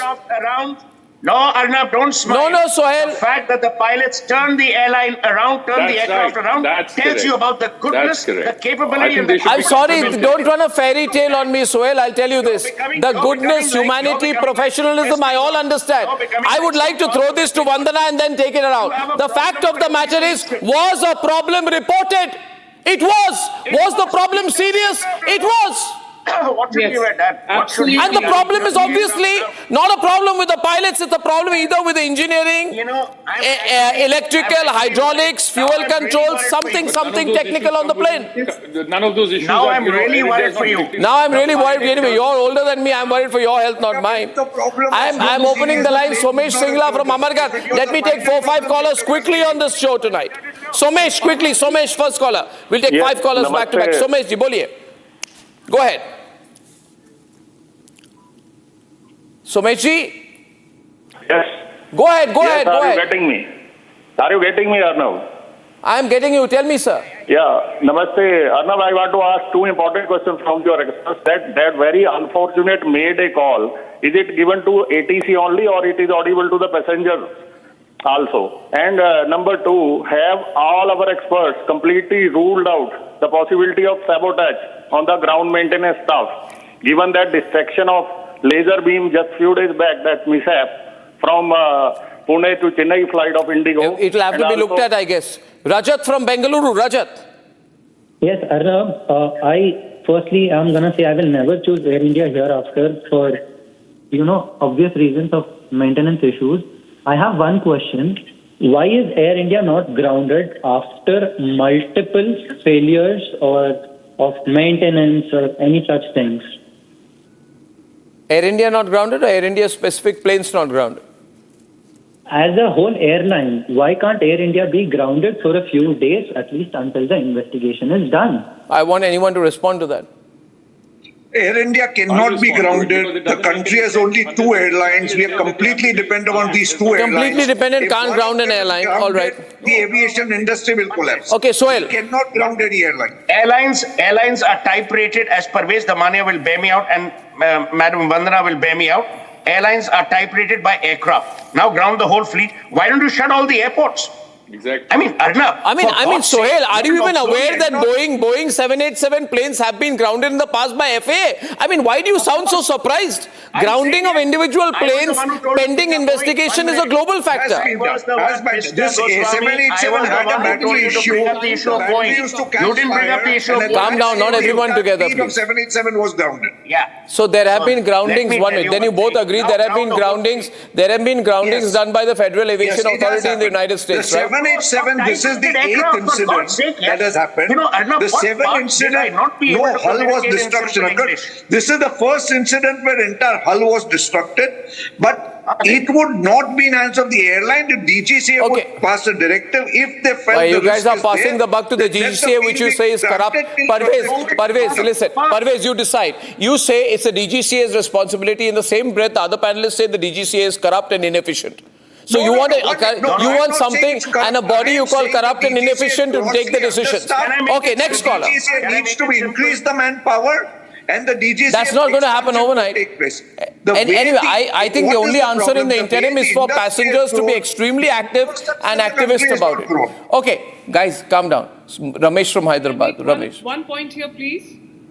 Yeah, Vandana, you want to make a point? 1 sec. Ramesh ji, just wait. Vandana. I want to make a point. Is it not true, and I read it out, that the DGCA gave notice, a show cause notice to Air India on June 3rd and June 5th, highlighting lapses in airworthiness and maintenance of several aircrafts and equipment, including 100% correct, Vandana, and this is a report first put out on Republic, for which they found the CEO, Mr. Campbell Wilson, accountable and guilty. In response to which Air India did nothing. A few weeks later, there was a crash, and even after that, Air India has put Mr. Wilson to come out and give 2 videos and do absolutely nothing. They've taken no action on him. Nobody wants to hear this truth. This is true. I am agreeing with you, but the fact is that it's time this duopoly stopped and we got more healthy competition in because we are left with Arnab only has been economical with the truth on this matter. The two notices were given. In that notice, they were asked to respond within 15 days. Arnab only put it out. I'm only quoting Arnab. But because Arnab may have forgotten what he said. No, but I'm sorry, Sohail, listen. I'm so surprised that you are so ill-informed despite being a former advisory board member of the British Airways. I put it out and I also asked the question that why, no, 1 minute. Tell me, was the Air India CEO held guilty or not by DGCA? After being held guilty, may I ask what anyone in Air India did about its CEO who had been held guilty by a preliminary investigation of the DGCA? Now can I answer? If your answer is they did nothing, then you must say they did nothing. And a few days later, a crash happened. I have listened to you with adroitness. You must allow me to answer. No, you haven't. But anyway, everyone on. Found guilty. People were asked to return to respond with. I am sorry, please read it. The list of the offenders. DGCA held him guilty. They were asked to reply after that. But Air India did nothing. A week later, a crash happened. Of course, in another case, he's been in the civil aviation ministry. did anybody stop the Tatas from removing Mr. Wilson within a day? They could have removed him on 6th. Sanat is the only person who's been in the ministry. Why don't you ask him? No, why don't you? No. Point is, I've got another caller tonight. I'm going to take one more caller. Sohail, listen. Please understand the passengers have woken up. And they are going to keep troubling the airlines till the airlines are fixed. Is there any doubt on that, Ajay? I think it's going to be a matter. They have to deal with it. Arnab, can I yes, Rajiv. Yes, Rajiv. Yeah. No, my thing is that the most important everyone thing on here. Do you have a problem? All airlines, whether it is Air India, Indigo, or anyone, or any international carrier, they have to pull up their socks as far as the maintenance of the aircraft are concerned. Callers. They have to spend money on that. And secondly, most important, use the aircrafts as per the international standards and give proper rest to the aircrafts when they have done with it. Not to overuse them and give them proper maintenance when it comes. Let me tell you that one thing, Rajiv. What Sohail is saying, he was with British Airways Advisory Global Board in the past. Had this happened with British Airways, Mr. Campbell would have been given the boot by now. Definitely. Okay, Arnab. He can't deny it. One thing even Sohail can't deny it. No. Arnab, I made a point in the beginning. An investigation is called an investigation. Tatas have money, but they don't have the management stake. They ran Vistara because of Singapore Airlines. And we were expecting Singapore Airlines to come back because they have a share in the new Air India. Okay, we have to close. They have not come back really. So that's another problem which I think they don't have management. You will ask which engineer to appoint, which person to appoint, which person to choose. Let's, as you rightly said, this is an aviation issue. It must get the seriousness it deserves. All stakeholders should be involved in if there is a need for passengers are the biggest stakeholders in case you've forgotten, Sohail. The passengers are the biggest stakeholders, Sohail. And passenger well-being is the most important. Everyone understands. Okay, this has been an interesting discussion. I'll open this up. I'll only say let the passengers win, let the passengers win, let passengers be paramount. On the other side tonight, are we looking at a grim possibility of a nuclear war with threats being put out so loosely between Israel and Iran? Big story when I'm back. Time for a quick breather. Arnab will be right back with the debate. Co-powered by Century Ply Club Prime. Raho befikar. Hi, this is Chef Ranveer Brar and I'm here to tell you that also gives me the license to guarantee you brilliance on behalf of IIHM. Join International Institute of Hotel Management. MDH की हल्दी मिर्ची धनिया करे कमाल ये रंग दे ये खुशबू दे ये तीखा ये कम पड़े क्या निराला MDH masala. Amity has been ranked India's #1 not-for-profit private university for 11th year, with top 10 ranked institutions in management, engineering, biotech, law, masscom, telecom, hospitality, fashion and more. Yet another top ranking for Amity University. आपकी favourite today cars पर मिल रही है amazing deals. वैसे लोगे तो आप ढूंढ रही हूँ चाहे दिल की सुनो या डील्स की, तो जल्दी चले आओ Hyundai showroom. Where the software engineer meets the gifted content writer, meets the cool UI UX designer, meets the talented photographer to create the big dream.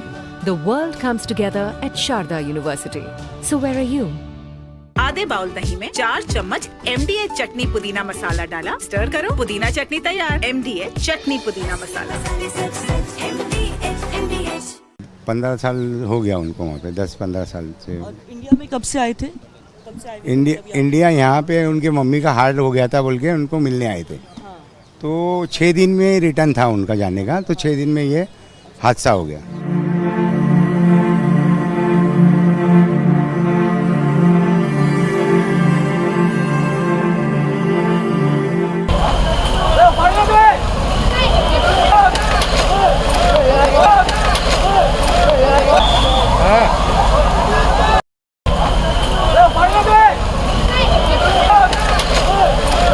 कहाँ से? अहमदाबाद की प्रॉपर रहने वाले? नहीं, एक्चुअली रहते हैं हम लोग बॉम्बे है क्या। हाँ। और वाया फ्लाइट था। हाँ। तो बॉम्बे से यहाँ आए थे, यहाँ से हम लोग को उनको लंदन जाना था। हाँ। यूके जाना था। तो उसमें छोटी बच्ची भी थी, मतलब कितनी उम्र के लोग थे? उनकी उम्र क्या थी? वो एक की 4 है और एक की शायद मेरे ख्याल से 8 है।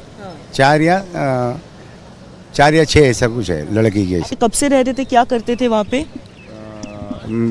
होटल मैनेजमेंट का ये था उनका जॉब। और 15 साल हो गया उनको वहाँ पे, 10-15 साल से।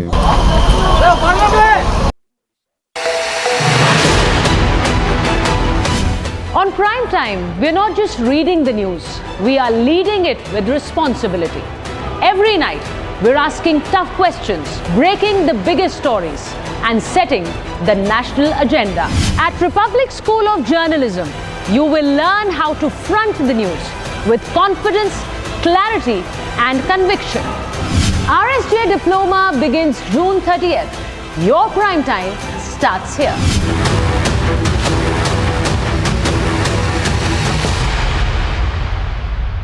Co-powered by Century Ply Club Prime. Raho befikar. Hi, this is Chef Ranveer Brar and I'm here to tell you that also gives me the license to guarantee you brilliance on behalf of IIHM. Join International Institute of Hotel Management. पैसा लगाना है तो century ply club prime पे लगाओ। डूबेगा नहीं, जलेगा भी नहीं, कोई खा नहीं जाएगा, धोखा नहीं देगा, ऊपर नीचे भी नहीं होगा, सेफ रहेगा, सिक्योर्ड में मिनिमम 30 साल का रिटर्न देगा। अब इससे बेटर इन्वेस्टमेंट है तो बताओ। सेंचुरी प्लाई क्लब प्राइम, रहो बेफिक्र। Where the software engineer meets the cool UI UX designer, meets the gifted content writer to create the big dream. The world comes together at Sharda University. So where are you? MDH की देगी मिर्च, देगी मिर्च का तड़का, अंग अंग फड़का। MDH की देगी मिर्च। इसको घर पे लगाओगे तो शादी का तो पता नहीं, पर घर पक्का नहीं टूटेगा। रुंगटा नहीं तो घर स्ट्रॉन्ग नहीं। रुंगटा स्टील TMT बार एकदम सॉलिड। पहाड़ों में एक हाइकिंग शिप भी बन सकती है। Where the software engineer meets the cool UI UX designer, meets the gifted content writer to create the big dream.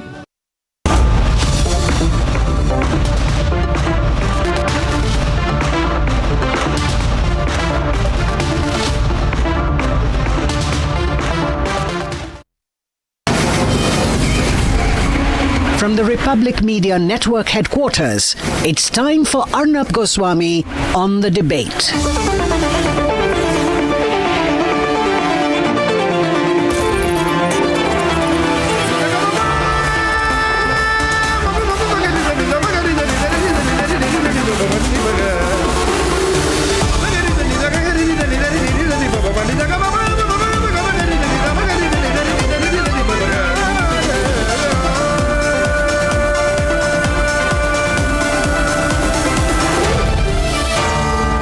Arnab Goswami on the debate. Ladies and gentlemen, welcome to the nation's sharpest opinion. West Asia is on the edge, but I think Iran has got it all wrong. Iran does not want peace. If it was serious about peace, they wouldn't only be obsessing about making a nuclear bomb, enriching uranium. In fact, the response of Iran is extremely worrisome. Sometime back, the headquarters of the Iranian state television, state broadcaster, have been hit. And before I run the video, and I'll run it full frame, watch this video to get a clear sense of how determined Israel is to hit Iran. And this is absolute clarity. This is the way a country must respond. This is an attack when the television anchor on Iranian state television is saying we will destroy Israel, we'll do this and that. Just watch how she runs away in the most cowardly manner when her own TV station is attacked in the middle of her volatile commentary. Just take a look at this video, beginning to end twice. فضای غبار آلوده استدیو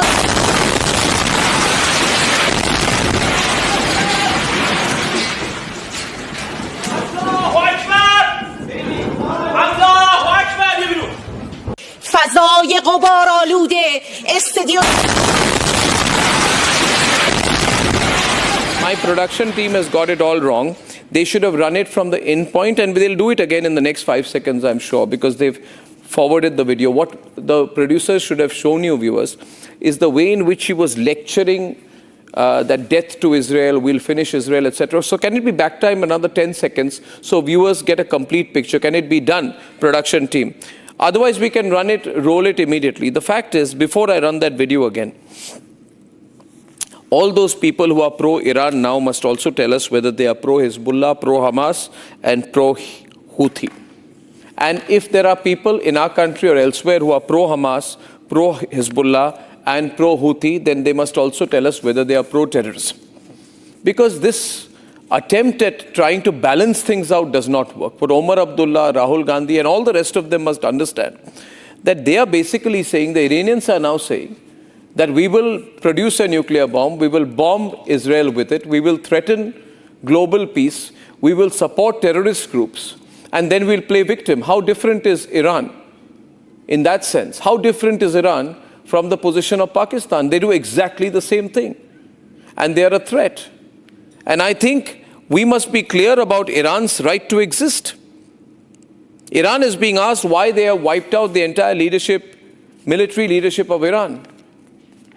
Well, didn't we do the same thing? Didn't we wipe out the entire terrorist infrastructure in Pakistan? There is no difference, ladies and gentlemen. You cannot have this peaceful approach with Iran, like you cannot have a peaceful approach with Pakistan. The existence of Iran is under threat today. And Iran's existence of Israel is under threat, and Israel has every right to fight back. Ladies and gentlemen, my point is here today, we had an Iranian official who was quoted somewhere saying that if there is a nuclear strike by Israel, then Pakistan will nuke Israel on our behalf. Pakistan needs to be clear where it stands on this. Is there any such understanding the Pakistanis have with Iran? Are the Pakistanis being used, therefore, as some kind of a nuclear threat, a nuclear blackmail, or a nuclear fulcrum? Is that Pakistan's new role of trying to use a bomb that can be rented by anyone for whichever reason? Viewers, the situation in the Middle East front, in West Asia, is not going to be restricted to the Middle East. Unless we have resolution soon. And this resolution will have to include Turkey, Russia, China, and all the players who are working in the background. China must also clarify where it stands on this. China's approach has always been the Sun Tzu approach. Win by other means. Use third parties. Don't shed a drop of Chinese blood. Don't get directly involved. Well, here are two countries which are directly involved. And China is clearly on Iran's side. Proxy wars must end.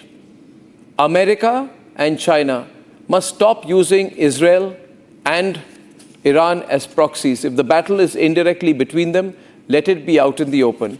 Now, viewers, I want to play the entire video, and you watch this video, have a clear sense about how determined Israel is. In the middle of this primetime broadcast, an attack in the state broadcaster's studio in Tehran. watch the video, and then we go straight to the debate. که شنیدید صدای متجاوز به خاک وطن، صدای متجاوز به صدای حق و حقیقت است. آنچه که ملاحظه کردید، صدایی که شنیدید، فضای غبارآلود استدیو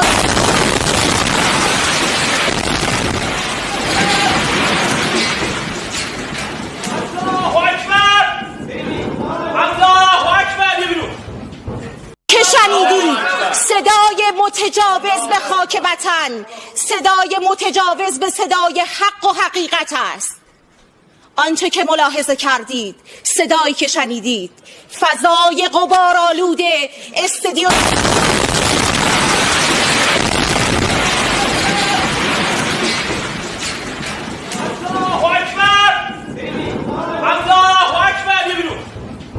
که شنیدید صدای متجاوز به خاک وطن.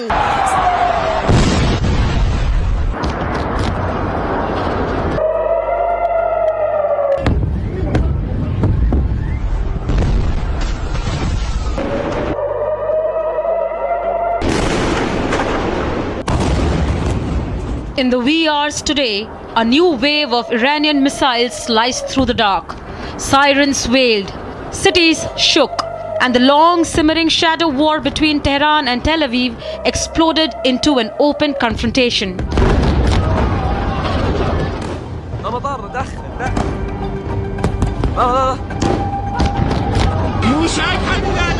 The Middle East is once again on the brink of chaos as tensions between Iran and Israel continue to escalate. The conflict between the two nations has been simmering for decades, but recent events have brought the situation to a boiling point. Aerial footage show extensive damage to buildings in Tel Aviv after Iran fired a new wave of missile attacks, killing at least 5 people. Here behind me is the center of Tel Aviv, and Iranian ballistic missile hit here, and the destruction is massive. Many residential buildings all over destructed, devastated, and they can collapse any moment. That's why the police and rescue forces of the Israeli army asking nobody to come close to this place. After days of attacks on Iranian air defenses and missile systems, the Israeli military said its aircraft now control the skies from western Iran to Tehran and had destroyed more than 120 surface-to-surface missile launchers, a third of Iran's total that had been firing at Israel in overnight missions. עכשיו ניתן לומר שהשגנו עליונות אווירית מלאה בשמי טהרן. אנחנו תוקפים בזמן אמת חוליות איראניות שמשגרות טילים לעבר מדינת ישראל, וגם לעבר מטוסינו. יכולות סגירת המעגל שראינו עד עכשיו בעזה, בלבנון ובאיו"ש, קורות עכשיו גם באיראן.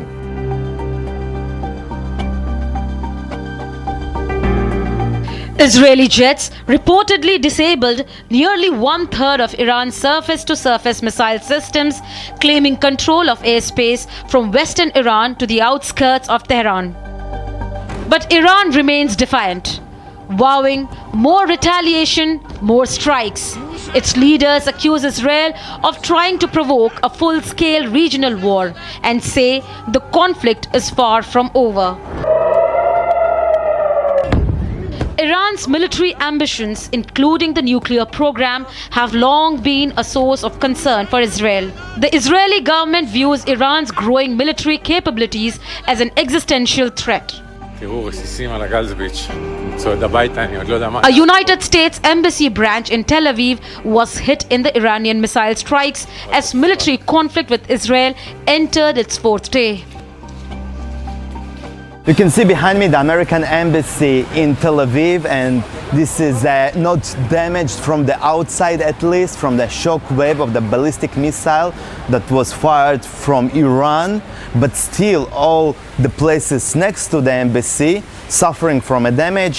Here usually people are doing the passport photos for the passport, leaving their stuff in those safes, and you can see the massive damage here from the shock wave of the ballistic missile. Diplomatic efforts are underway to de-escalate the situation, but the path to peace remains uncertain. The international community is urging restraint and diplomacy, but the situation remains volatile. Well, I hope there's going to be a deal. I think it's time for a deal, and we'll see what happens. But sometimes they have to fight it out, but we're going to see what happens. I think there's a good chance there'll be a deal. The Iran-Israel conflict is a complex and deeply entrenched issue, with no easy solutions in sight. As the situation continues to unfold, one thing is clear: the Middle East is on edge, and the world is watching.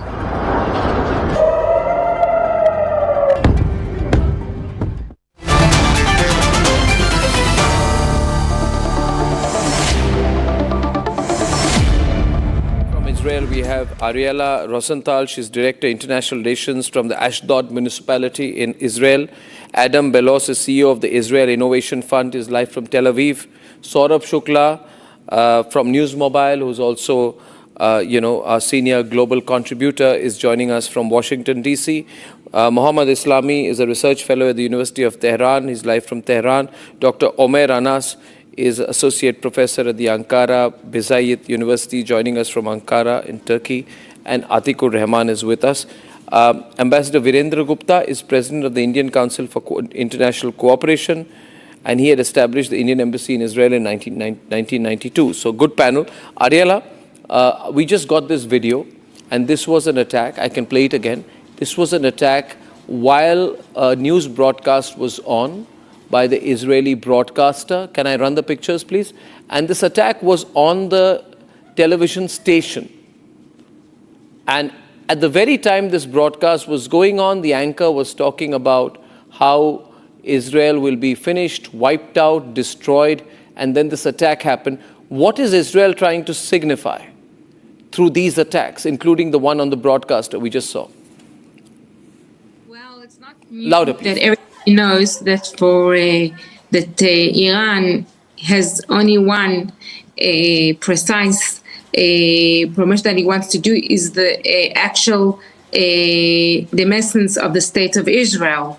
So now that Israel has opposed war on Iran, it of course has two main imminent threats that it wants to impose. Is one, the nuclear weapons and the ballistic missile arsenal, and every symbol that there is of the regime.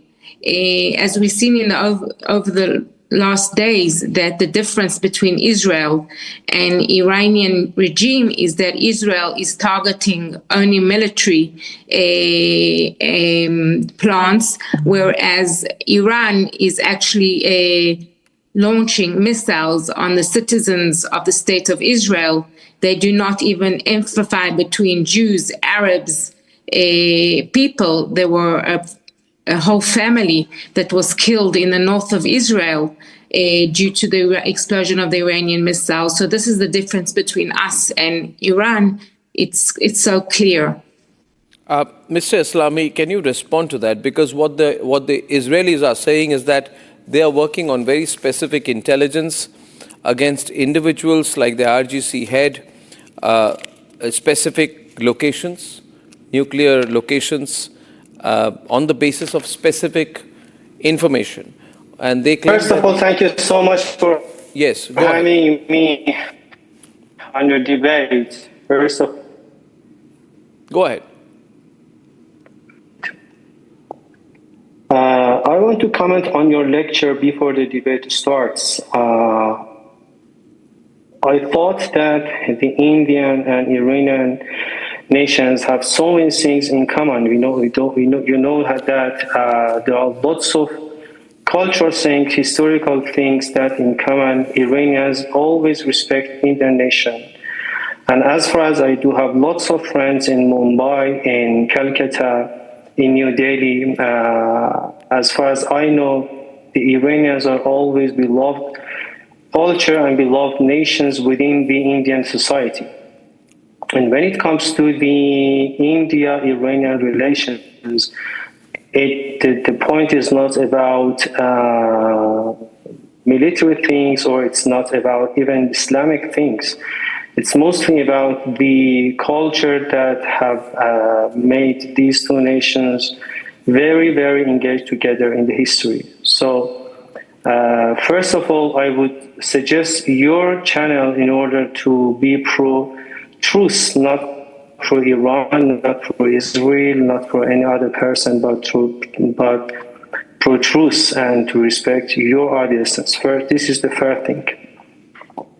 The second thing regarding the conflict, the ongoing conflict between Iran and Israel, I should say that you know that Iran is the most monitored country in the history of IAEA in terms of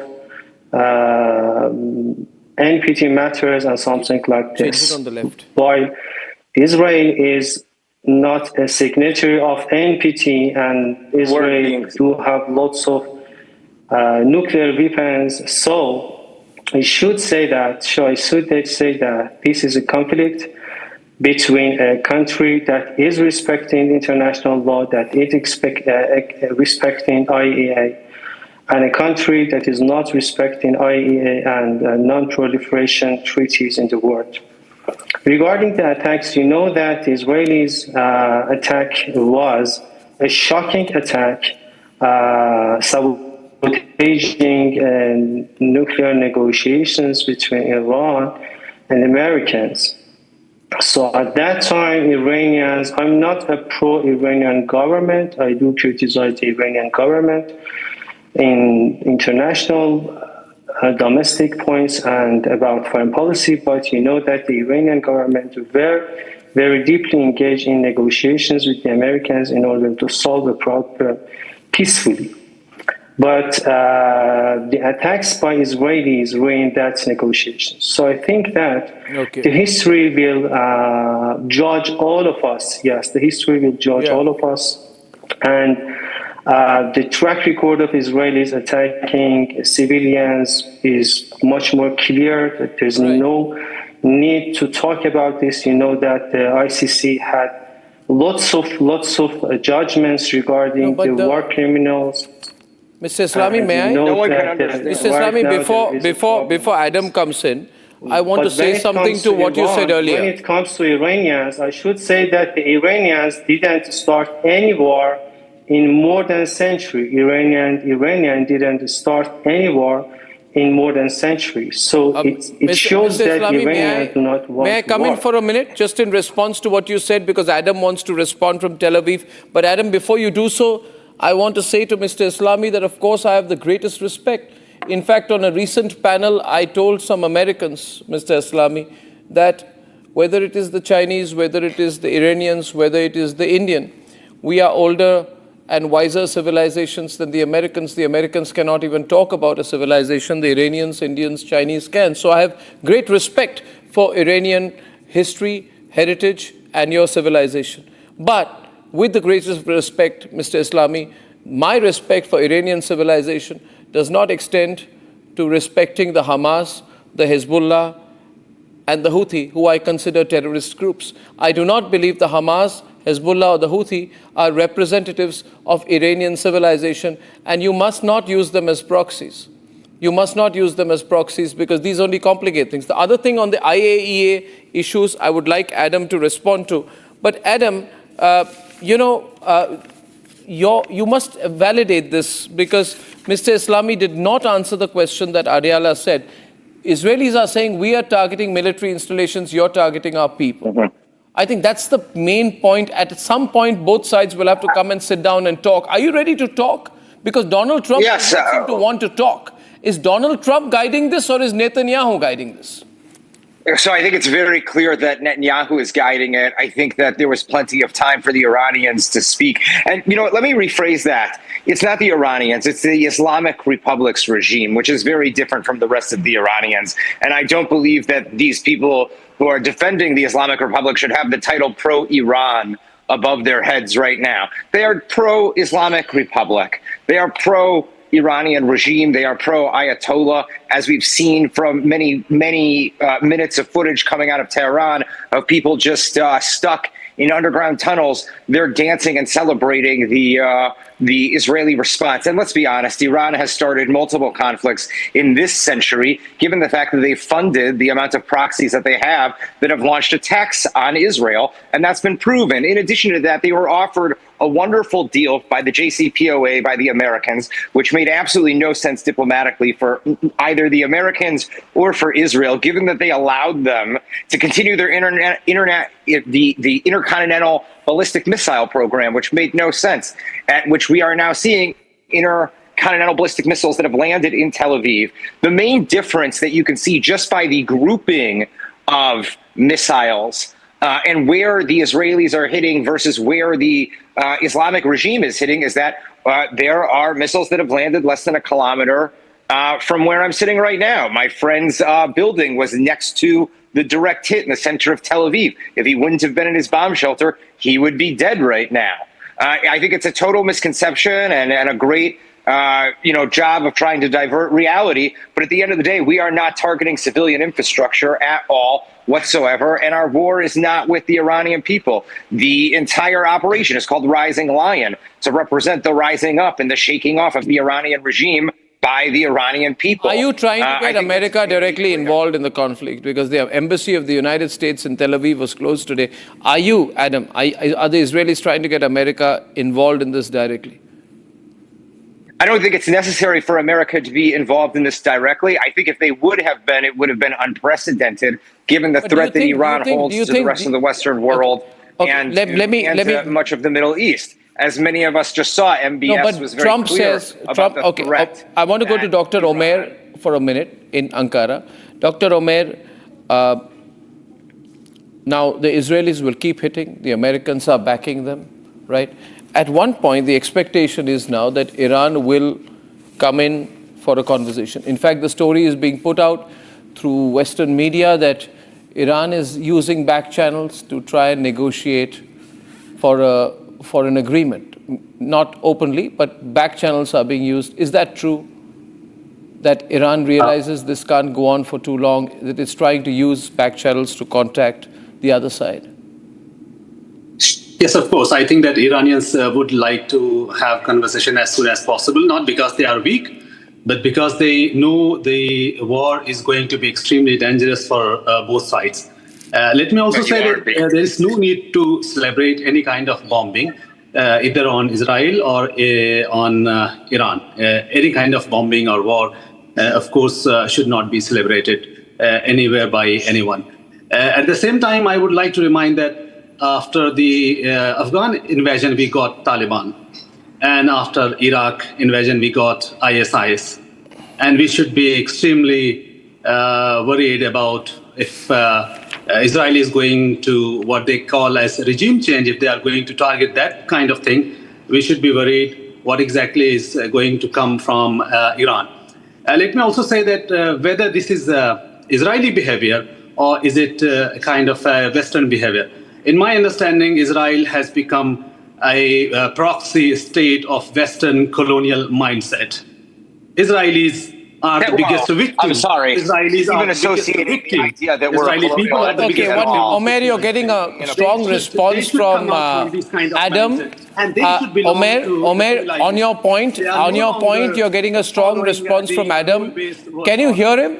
Can you hear him? And then I'll come back. If you just hear him. The moment you say... Yeah, I'm sorry, Adam, but to insinuate in any way that we're some form of colonial entity or representatives of any form of colonialism is absolutely ridiculous. Denying the indigenous right of the Jewish people to the land of Israel, which we have a 3,500-year connection to and maintained a connection through 2,500 years of exile and built the most complex and successful country in the Middle East. And let's be honest, there is one country that is beat, and that's Iran. Their entire military leadership has been completely destroyed almost. The infrastructure has been completely destroyed. And people, people are fleeing the country right now, headed to Russia.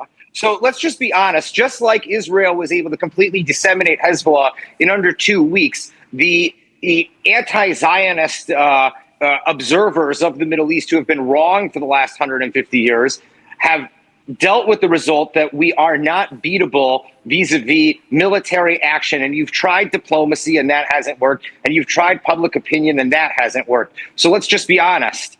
Our leaders aren't sitting under bunkers right now. Yours are fleeing your country. Our people are out still living their lives. Your country is completely decimated and continues to be hit.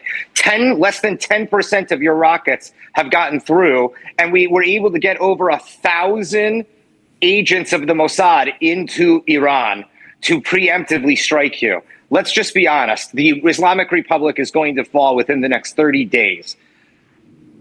And to associate us with any form of colonialism, well, let's just be honest. The farthest thing from colonialism is when a country wants to. I wish to ask another question to Mr. Islami. Mr. Islami, war people say is diplomacy by other means. Now, what is the stated goal of Iran in this?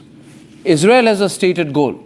And the stated goal is to strike and remove the nuclear weaponization program of Iran.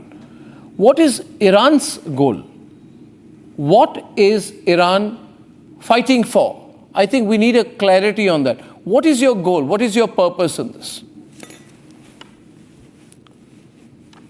Okay, first of all, I should say that according to lots of messages between me and your colleagues, I told them that I have only half an hour from 9 until 9:30. So this is my final comments on your debate. And because I do have another meeting, I should left the That's debate. If you can answer my question, Mr. Islami. To continue. That's all right. You don't have to. But can you answer my question? What is your stated goal? What is Iran, in your view, Iran's stated purpose in this? Okay, I will answer. Okay, I will answer. Okay, I will tell you. This was the second. This was the first point. The second point is, I am pro-Iran. This is a thousands of year country. We do have a very, very strong culture. I am pro-Israelis want to eliminate the Islamic Republic. I don't know if they're going to win in this objective or not, but Iran will continue. And as I told you, Iranians does not war. Iranians does not start any war in more than 3. So Iranians didn't start this war. Iranians are defending their peoples. I'm just wondering, how are you defending your people when you guys bombed the JCC in Buenos Aires? I'm really this war Spanish American international law. I know that South American Jews had to do with defending your people. I know that.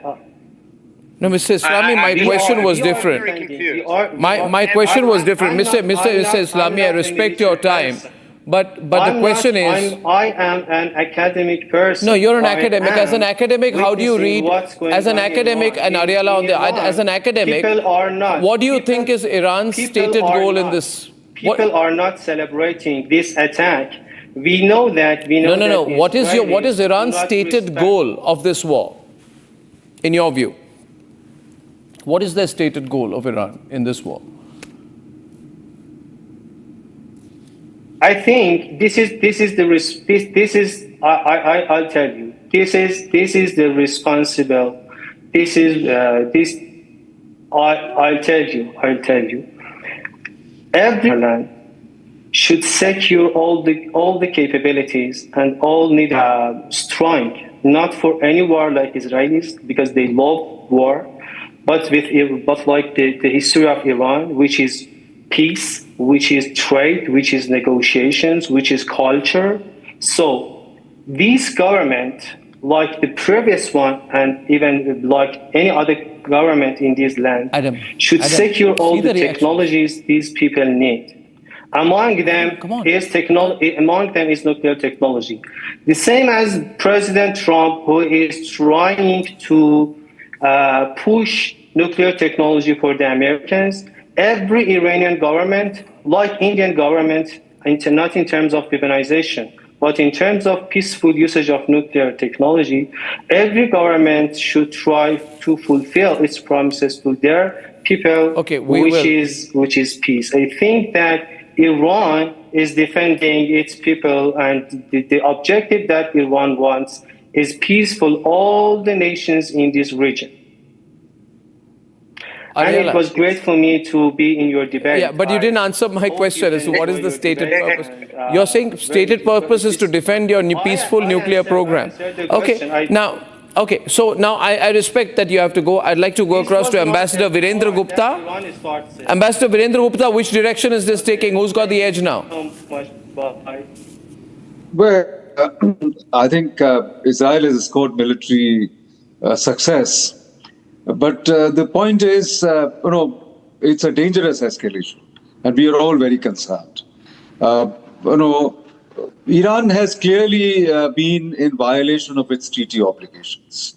Your previous panelist was talking about peaceful nuclear energy, but for that you need to enrich uranium only up to 5%. Correct. Whereas Iran has gone about enriching up to 20%. They have found traces of even 80% enrichment. So I think there is clearly a matter of suspicion there. And Iran is a signatory of NPT. As long as it is signatory of NPT, it is bound by the treaty obligations. Iran threw away all the inspectors, removed the surveillance equipment. So I think there is clearly a cause for provocation that Iran has given. Your previous panelists also talked about Iran not having started any wars. But look at all around you. There's so many proxy wars that Iran has been waging for the last so many years. Israel, one has to sympathize with Israel. They've had very hostile neighborhood right from the beginning. In fact, in 1948, when they were set up, if you look at the map of Israel, it looks like a dagger. And that is how they were described. They were described like a dagger in the heart of Arab land. And even at that time, most of the Arab countries avowedly proclaimed that all the Jews, all the Israelis must be thrown out of that Israel. So I think they have had to endure a very hostile environment, very hostile neighborhood. Now, having said that, the point is that we must abide by a global rules-based order. And the global rules-based order does not permit any country, whatever that might be, whether it's America, and America has been guilty of that kind of action in the past, Israel. Israel took a unilateral action of bombarding Iran. So I think one can find fault with that, but one has to also look at Israel's compulsion, their existential threats. Okay, I get that. I would like to bring in Saurabh Shukla also in, but before that, Atikur Rahman. If let's put it simple, 91% of the people watching the program tonight are backing Israel. By the way, are you surprised, Saurabh? 9%. No, absolutely not, Arnab, because here is a country which is fighting against a regime, an Islamist regime, which has been fomenting, supporting a cocktail of deadly terror groups like Hamas, Hezbollah, you name it, across the globe. And this is a fight against terrorism. This is a fight against military installation. And I fully support Israel's fight, because imagine, Israel was one of the countries which stood with India when we fought against Pakistan-sponsored terrorism in Operation Sindoor. This is the time for us to stand up with Israel, and we should be. Because I believe that this is the time because obviously Iran is in violation of its international treaty obligation. It cannot be allowed to possess a nuclear weapon. Look at what Pakistan has been doing. It has been trying to blackmail the world with the strength of a nuclear weapon. God forbid, if Iran also possesses one nuclear weapon, you will have another rogue terrorist state led by Ayatollah, who will be posing grave threat to the security of the world. That's the reason the world must unite against it. And I'm glad that Israel... If they had a weapon, if they had a nuclear weapon, one of those missiles, can you guarantee, Atikur Rahman, that one of those missiles they shoot at Tel Aviv would not have had a nuclear warhead on it? So the land of the Buddha is siding with a terrorist state called Israel narcissist Netanyahu. Come on now, please. Why may I ask? It's a if the state, question is of peace, Mr. Shukla, terrorism being Mr. Shukla, you have completed your argument. It's not a Saurabh and Atikur. Completed your argument, Mr. You Saurabh. cannot, Atikur Rahman Saab, you cannot say that anybody who is standing against terrorism is a terrorist state. In today's world, if you do that, you are actually supporting terrorism. Are you in support of Hamas? Are you in support of why are you heckling me? Please say it on national television. Why Let are the world you know that you're heckling me? supporting those terrorist Don't you groups. have And let the world know, arguments with because what Israel is Don't doing you have today strong is fighting arguments against with you, terrorism Mr. Saurabh and the Islamic Shukla? regime. The fight is not against Iranian people. The fight is not against, any culture Have or you done civilization. now? Have It's you done against now? terrorism, Have you and the done world now? will not tolerate Have you terrorism, done and now? especially a nuclear blackmail Have and you nuclear done now? terrorism, which Why they're trying to do. are you terrorizing this panel? Why are you terrorizing this panel? Nobody you is. are from You the land don't of have the any Buddha, words. India. You don't have any facts to back Now yourself. come to That's the the reason you are using the logistic words like argument. terrorist. Are you over now? Arnab, may I have my arguments? Please go ahead. Please go ahead. You are talking of a... Ariella Thank on you the left. so much. Thank you so Ariella much. on the left. You are arguing on the basis of peace. Just tell me, in the past 12 months to 2 years, who have committed a genocide on the people and the children and the women? It's This is Israel, not my friend, not Iran. Sorry. Iran is not terrorizing any Remember, state. the 7th of October. Atik, Ariella is responding to you from Israel. Yeah. Ariella. I would like to emphasize what you said, sir.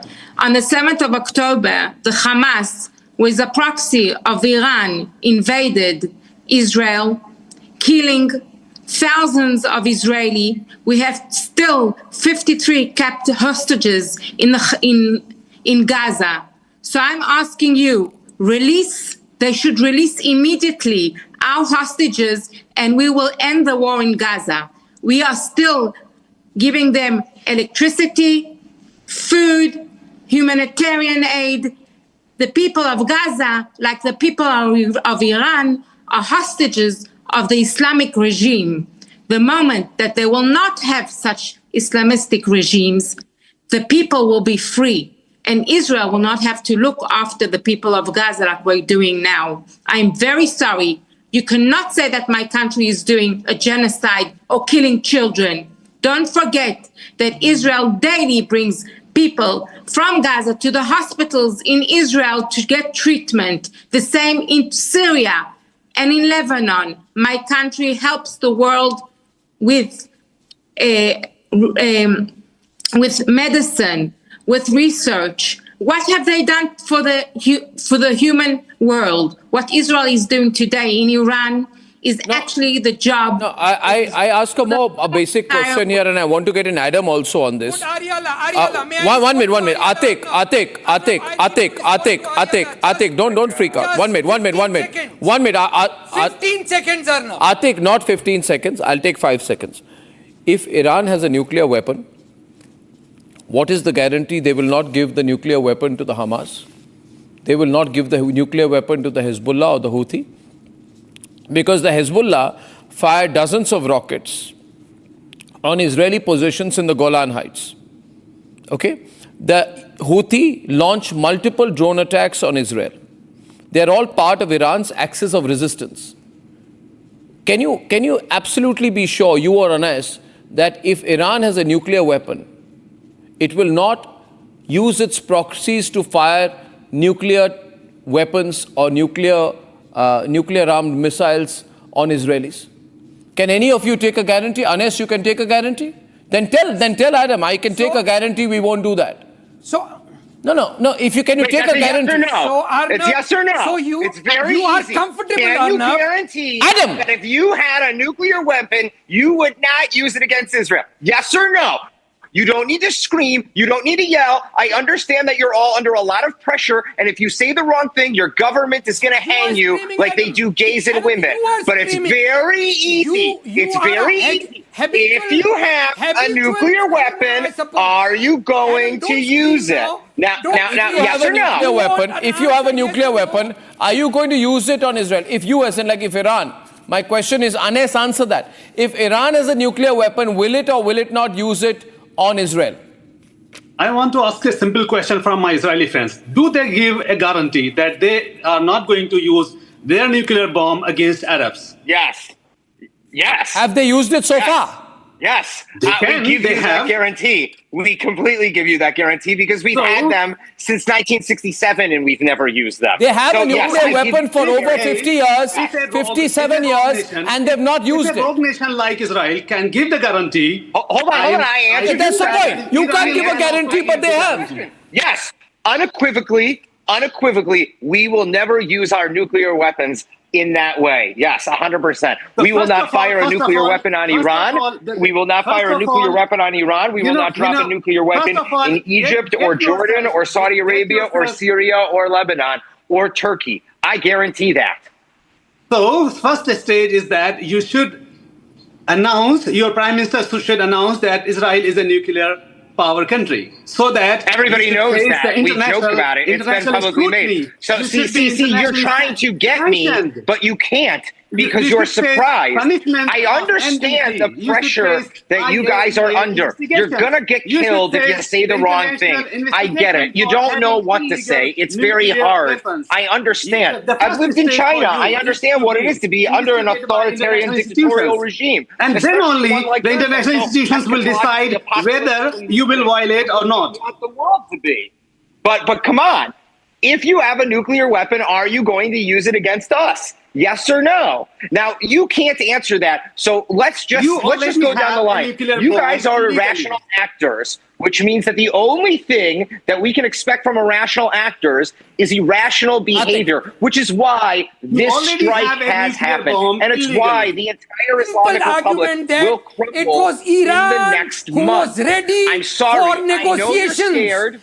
Before the start of the negotiations, why did you create a war? Iran was ready for negotiations with the US. Okay. Why did you start a war? No. I did not create a war. We did not create a war. You sent your proxy into us to kill 1,200 people and take 250 people hostage. Okay, and then you didn't like the fact that we didn't like that so much, and we leveled them.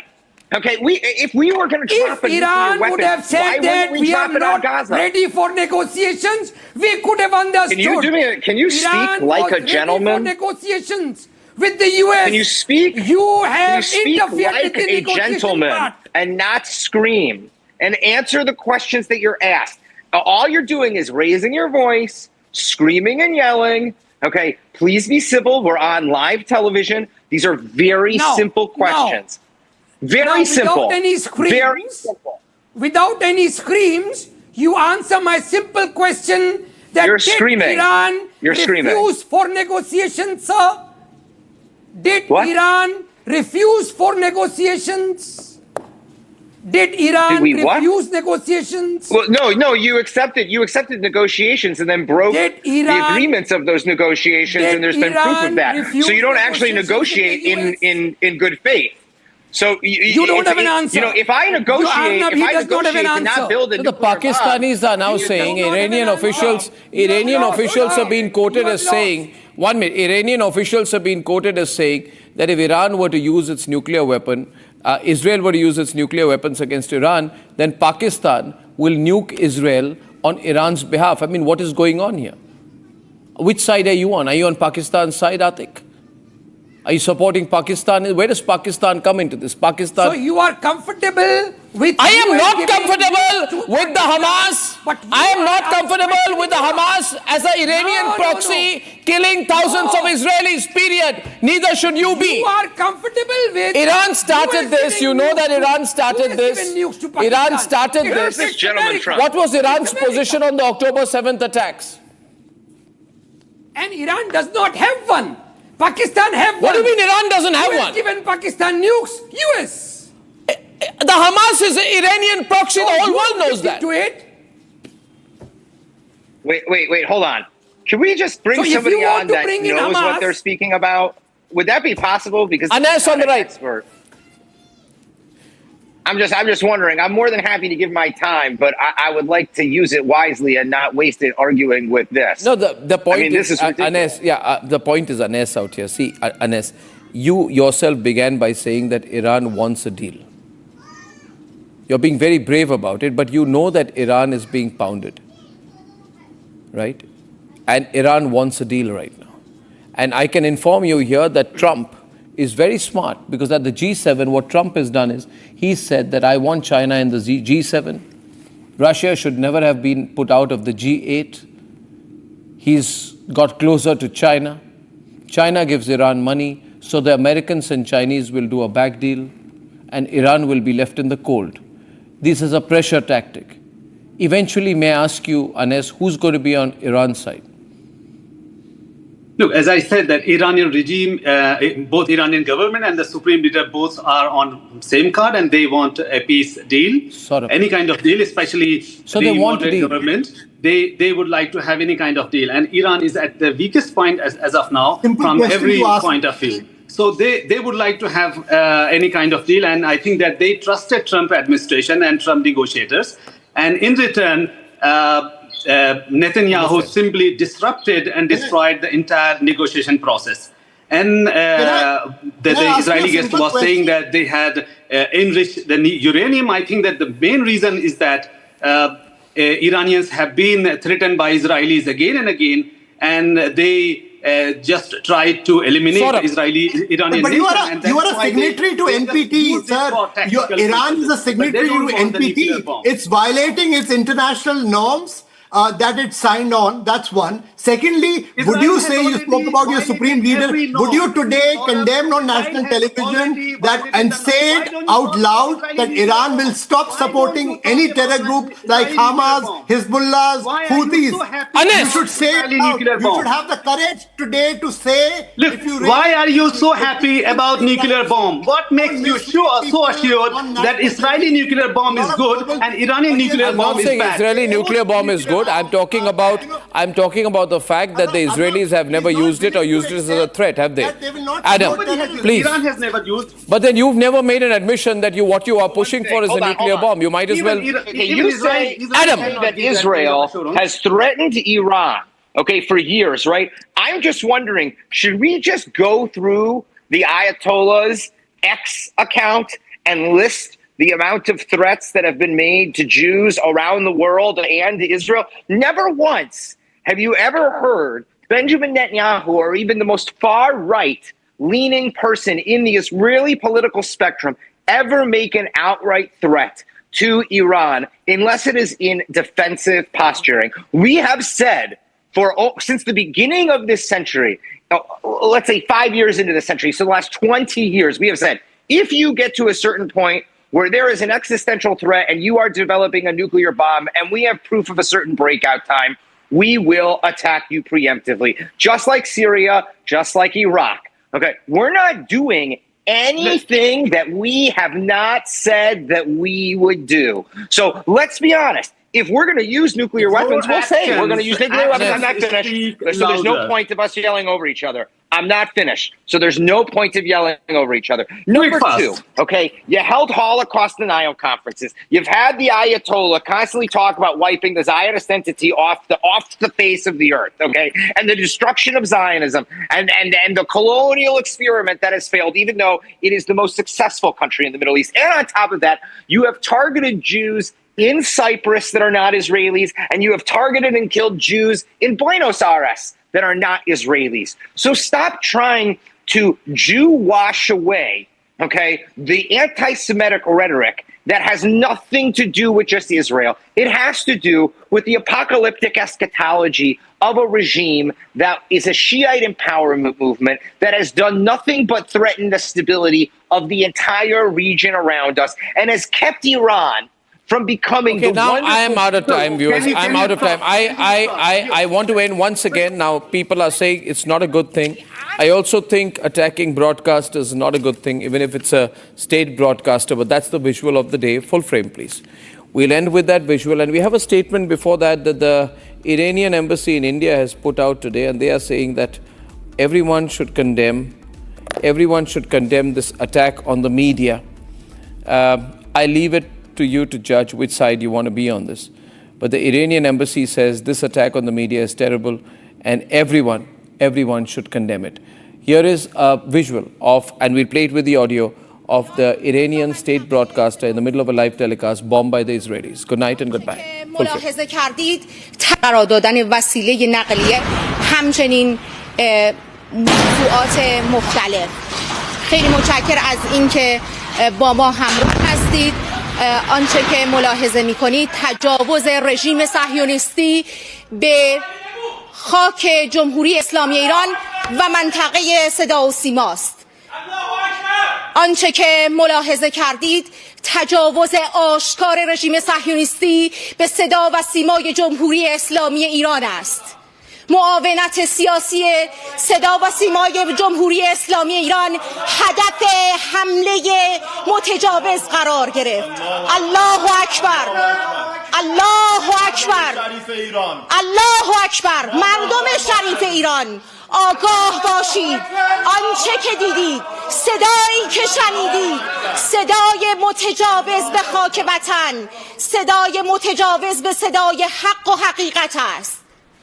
آنچه که ملاحظه کردید، صدایی که شنیدید، فضای غبارآلود استودیو